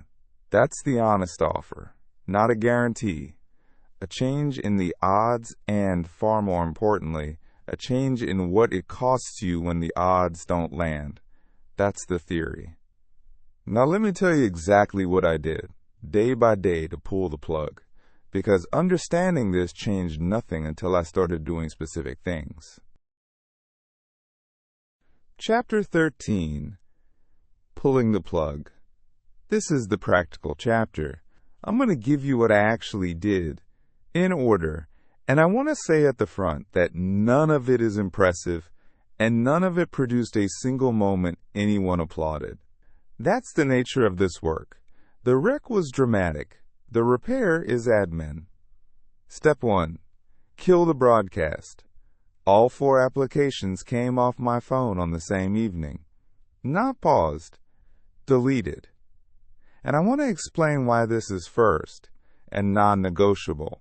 Because most men will not do it and will do everything else instead. Those applications are not dating services for a man in our condition. They are worth measurement devices, and you check them the way you check a wound. As long as one is on your phone, you have a machine in your pocket that can tell you what you're worth at any moment. And no amount of internal work can outrun a slot machine you're pulling 9 times a day. You cannot rebuild a foundation while something is drilling into it. Delete them. 90 days minimum. You are not giving up on meeting women. You're removing the instrument that reports on your value so that the reporting can move somewhere else. Step 2. End the appeal. I stopped answering the woman from the market. Not with a speech. I didn't send her some closing statement, because a closing statement is just one more bid. I simply stopped volunteering. The next time something came up that I could have fixed, I said, "Sorry, I can't this week, hope you get it sorted." And that was it. That week was one of the hardest of my adult life, and I want you to know that so it doesn't ambush you. Because what I was actually doing was letting a verdict stand. 3 years of appeal, closed. It felt like a death. And for about 11 days I was genuinely low, and then something happened that I did not expect. It got quiet. There was a whole region of my mind that had been permanently occupied by that file, and when the file closed, the region came back. Whoever your version of her is, and every man in this position has one, close the file. Step 3. The audit. I wrote down, over a week, every decision I made that had a woman in it. Not romantic decisions. All of them. The cafe. The shirt. The route through the mall. The class 1 agreed to teach. The photographs I posted. The story I chose to tell at a dinner. Which car I bought, if I'm honest. It took a week, and it was the most uncomfortable document I've ever produced. Most of my life turned out to be in it. And the point of the audit isn't guilt, It's inventory. You cannot dismantle a machine whose parts you can't see. Then I started reversing them one at a time. I go to the better restaurant now, with the good food, and hardly any women in it. It sounds like nothing. It's not nothing. Each reversal is a repetition of a new rule. I choose this because I want it. Do that 400 times and something structural changes. Step 4. The no audition rule. One rule, applied everywhere. I do not perform for approval. In practice, that means noticing the pressure to produce, the joke, the clever point, the achievement worked into conversation, and deliberately not producing. Sitting in the gap instead. This is the hardest thing in the book. The first weeks of it are physically unpleasant. That pressure in the chest is real, and it doesn't like being disobeyed. But every time you don't produce, you're running the experiment that the model says will kill you, being unremarkable in front of people and surviving it. That's how a belief dies. Not by being argued with, by being disproven, repeatedly, in public, in small doses. And here's what nobody warns you about. Some of your relationships will get quieter. A man who stops performing becomes less immediately entertaining. The people who are only there for the show will drift. What's left after that is small and real, and it's worth more than what you lose. Step 5. 20 minutes of sitting. I said I'd give the fourth door its due, and this is where it goes. 20 minutes a day, watching the breath, coming back when the mind leaves. That's all. What it does for us specifically is build the gap between an urge and the hand moving. And that gap is the entire game. The check, the reply you shouldn't send, the reach across the table, the joke you don't need to make. All of it lives in a half second, and you can train that half second. Step 6. Build the other source. This is the one that takes years, and it's the actual answer. Your worth has to be generated somewhere a woman cannot reach. Not in a story you tell yourself, in evidence you produce, repeatedly, that you're the kind of man you'd respect. For me, training 4 days a week, and keeping the promise on the days I don't feel like it. Work I care about, rather than work that impresses. Something I do for people that nobody will ever know about. I'd say do it in secret, because a good deed that gets reported is a bid. And men, real ones, in person, regularly, with whom I have been increasingly deliberately honest. That last one I fought hardest. The first time I said any of this out loud to another man, I was nearly sick with it. He listened, and then he told me something about his own life that I'd never have guessed, and I walked home lighter than I'd been in years. 20 years of certainty that being known would end me, disproven in one conversation. Step 7. Approach and let it fail. Not to get a woman. To recalibrate the price. Once a week. A real interaction with a woman I don't know. No pretext. I dropped the invented cover story because the cover story itself said everything about what I thought I was allowed to do. Just, I saw you, I wanted to say hello. And here's the crucial part, the part that makes it work. The goal is not the number. The goal is the event. Success is that I did it. Whether she's warm, cold, married, uninterested, or walks off mid-sentence is genuinely outside the scoring. I have been turned down many times now. Many. And the price has fallen from a week to about a minute. And it fell not because I got better at it, but because I ran the event so many times that my nervous system stopped filing it under catastrophe. That's the entire mechanism of desensitization, and there is no shortcut. The man who has been rejected 200 times is not braver than you. He's just been vaccinated. Step 8. 2 rules I keep on my phone. The first, her interest is information, not a verdict. She isn't ruling on my worth.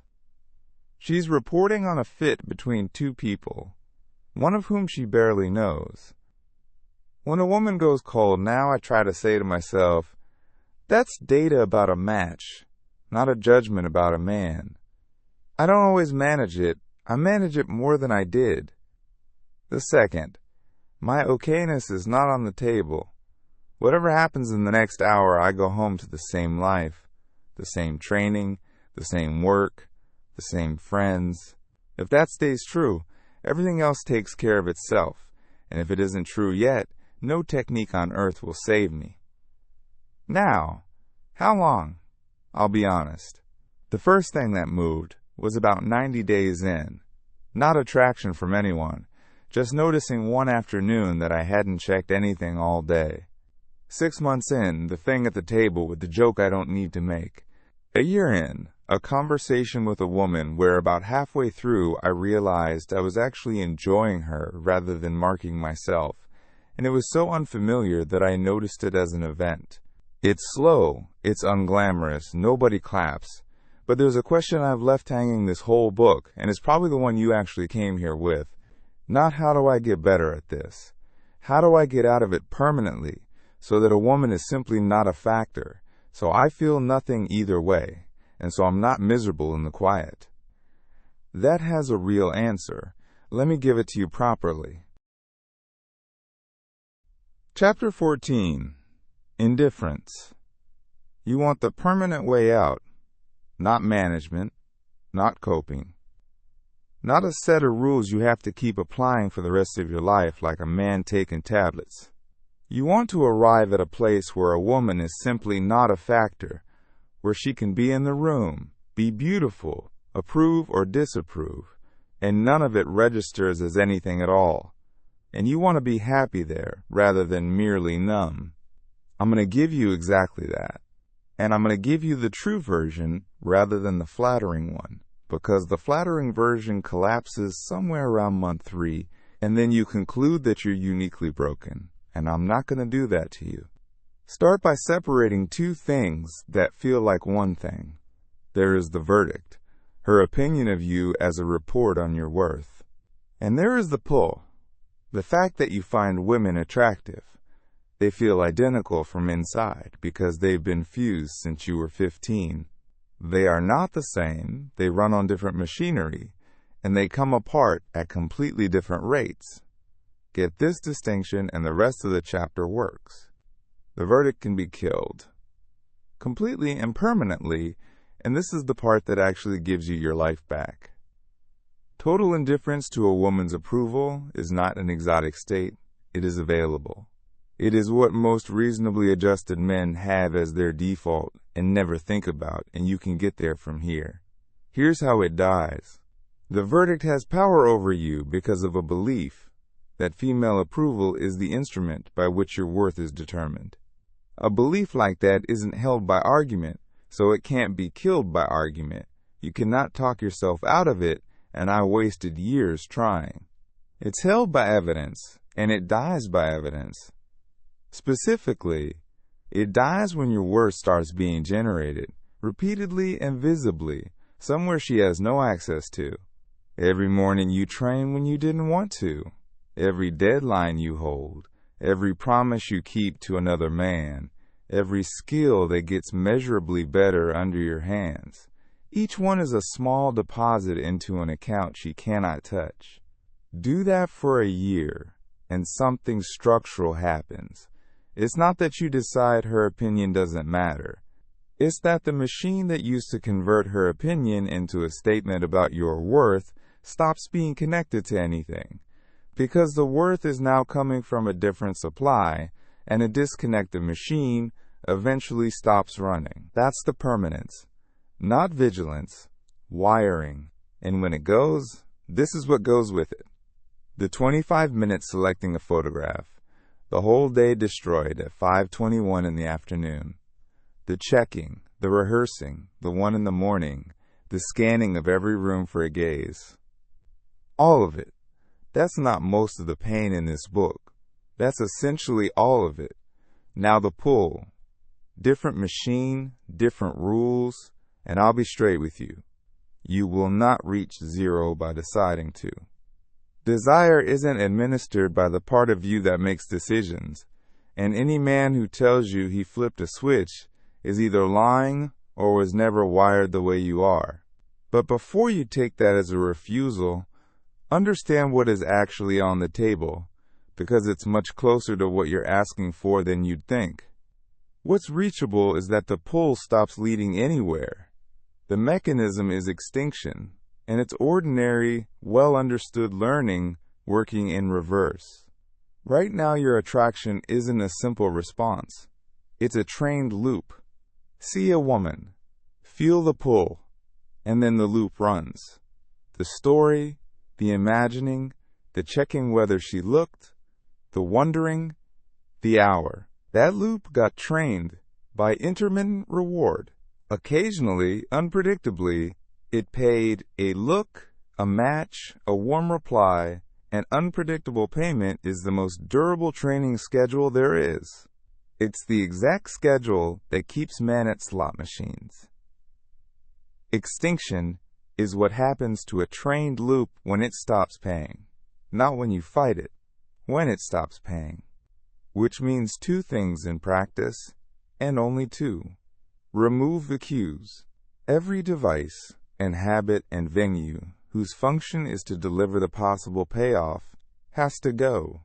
The apps, the feeds, the profiles, the worst restaurant you go to for the better odds, the checking. Not reduced.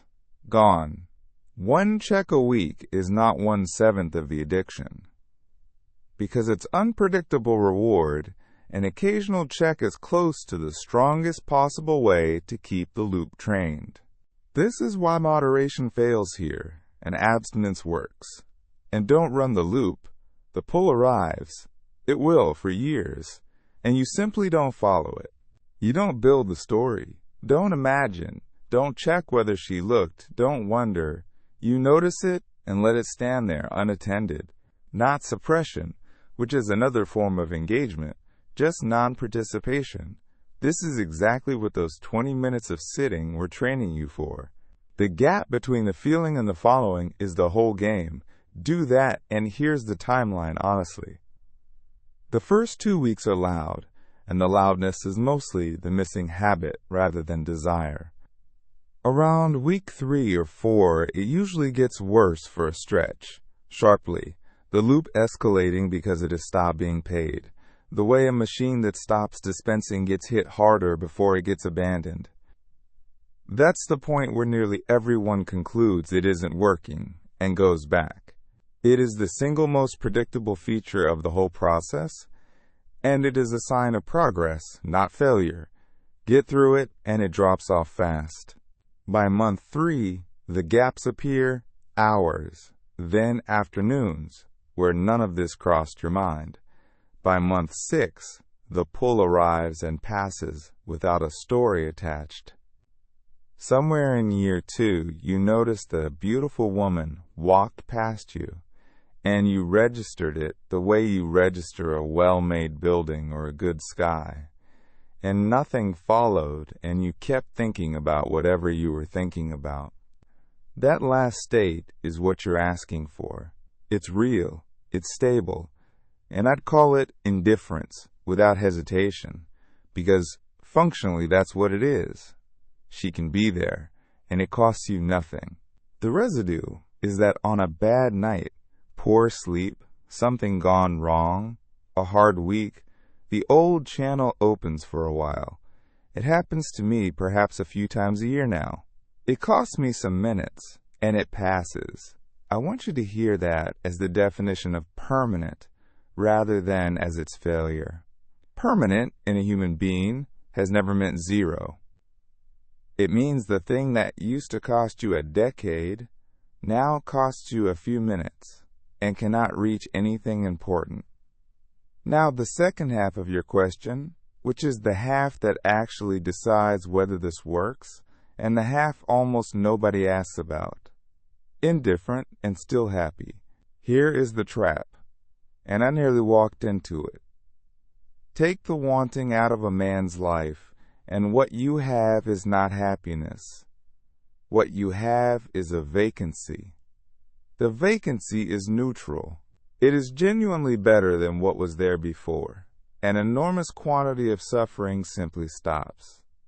But relief is not joy, and a man who does nothing but subtract ends up calm and empty in a quiet flat and calls it freedom because he has nothing to compare it to. The wanting was doing a job for you. It gave your days a purpose, a pulse, an organizing question. Rip it out and put nothing in the hole, and you will get the flatness, and then one bad month you'll go back to the machine, because the machine at least made you feel alive. So the indifference is only half the build. The other half is that something has to occupy the space, and it has to be something with a horizon longer than a year, because the wanting was a life-size thing, and only a life-size thing replaces it. For me, it was 4. A body I train whether or not anyone sees it, work I've deliberately chosen because it's interesting rather than because it's impressive, 3 men who actually know me, and 1 long project I won't finish for years. That's the whole architecture. None of it is romantic, and none of it is dramatic, and it is load-bearing in a way I could not have predicted. And that's the answer to your question, in full. You can be indifferent and happy, but not because indifference makes you happy. Indifference clears the ground. What you build on it makes you happy, and if you don't build, the ground stays empty, and empty is where men relapse from.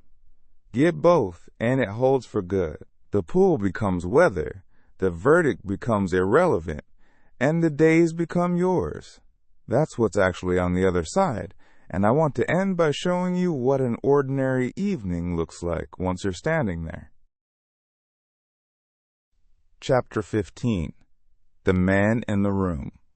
I'm going to end this the way I started it, with an ordinary evening, because I don't have a triumph to give you, and I'd rather be trusted than admired. Last month I was at a dinner, 11 or 12 people, some I knew, some I didn't. 2 years ago, I can tell you exactly what that evening would have been. An assessment on the way in, a scan of who was there and who mattered, a warm-up joke inside the first 4 minutes to establish myself, and then 3 hours of low-grade labor, monitoring, adjusting, checking faces, going home at midnight to lie in the dark and review my performance line by line. What actually happened is that I sat down and ate. There was a stretch of maybe 20 minutes in the middle where I said almost nothing. I noticed the old pressure startup. They're recalculating you. And I noticed it the way you notice weather. And I didn't do anything about it, and it went away. Later I said something that I thought was quite funny and nobody really reacted, and there was a small silence. And I felt a very faint version of the old drop, about 4% of what it used to be. And then it passed, and someone changed the subject, and the evening continued. That's the whole story. Nothing happened. That's the point. Because here is what I have actually got out of 5 years of the work in this book, and I want to be precise, because I refuse to end by selling you something. I did not get the woman. There's no one at the end of this waiting for me. I want you to sit with that, because every book like this ends with her arriving, and mine doesn't. And I think that ending is a lie that keeps men in the machine. Whether one ever turns up is now genuinely outside the accounting. She'd be a consequence of a life, not a wage for the work. And if she never comes, the life is the same life. That sentence would have been a performance 2 years ago. It's a description now. I did not become a different man. I'm still the funniest one in most rooms. I still like being good at things. What I did become is indifferent, in the exact sense of the last chapter. The verdict is gone entirely and doesn't come back, and the poll turned into weather. It arrives some days, it leads nowhere, and it costs me minutes a year instead of hours a day. The difference is not that I stopped being a man, it's that nothing about a woman decides anything about me anymore. And I did not get the verdict overturned. This is the one I have to say most carefully, because it's the deepest thing I learned, and it took me 23 years. I spent my whole life trying to get a ruling reversed. The girl in the chat room, the girl in the schoolyard, the girl at the cafe table, I wanted one of them, any of them, to look at me and say, "We were wrong about you." Everything I built was an appeal, and the reason it never worked is not that I hadn't built enough, it's that no acquittal was ever coming, because there was no court, because the whole trial was being held inside my own head, and I was the prosecution, the judge, and the man in the dock. You do not win that trial. You walk out of it. That's the only available exit, and it's not satisfying, and it's the truth. So let me tell you what I did get. Since it isn't a woman, and it isn't vindication, I got my attention back. Do you understand what that's worth? Somewhere between 2 and 3 hours of every day of my adult life was spent on this. The checking, the composing, the reviewing, the scanning, the rehearsing, the lying in the dark. Call it 15 years. Do the arithmetic sometime. I did, and I had to put the pen down. That time is now mine. I read now, properly, all the way down, the way I did when I was a boy, before all this started. I got my days back. I eat where the food is good. I wear what I like. I took on work last year that no woman will ever hear about, purely because it was interesting, and it was the best professional year I've had. I got my dignity out of other people's hands. That's the real one. For 38 years, my sense of myself was a thing other people issued and could revoke, and it was revoked constantly, by strangers, at no cost to them. It's mine now. Not perfectly, not on the bad days, but mostly and reliably, and that is a completely different way to be alive. And I got other men, 3 of them, properly, who know the things in this book. That's new, and I'd put it second only to the attention. Now let me say the last thing. To the man this was really written for, if you stayed with me this long, you're probably him. You're accomplished, or you're on the way. You've done what you were told, and you've done it well, and there is a family who loves you, and a career that works, and a body of evidence that you are, by every visible measure, fine. And you are on the edge of your bed at 11:40 at night reading a conversation that ended 9 days ago, feeling something you cannot say out loud to any human being you know. Here's what I want to leave you with. There is nothing wrong with you. I don't mean that as comfort. I told you at the start I wouldn't do comfort. I mean it mechanically. What you have is a common, well-understood, extremely painful pattern that was installed in you by ordinary events when you were too small to defend against them, and it has been running ever since. And it has been running so long that you think it's your personality. It isn't. It's a machine you're standing inside, and machines can be dismantled, and I've told you which bolts to start with. It will take longer than you want. Nobody will notice you doing it. There is no woman at the end of it as a prize. And if there's a woman, she'll arrive as a consequence of a life you've built, and not as a wage for the work. But the checking stops. The 2 in the morning stops. The whole day being destroyed by a stranger's silence stops. And one evening you'll be sitting at a table with people, saying nothing much, unremarkable, and you'll notice that you're comfortable, that there is no gallery, no panel, no scoreboard, that nobody is marking you, and nobody ever was. That's what's actually on offer. Not to be chosen, to stop needing to be. Take it. You've been auditioning for 38 years, and the part was always yours.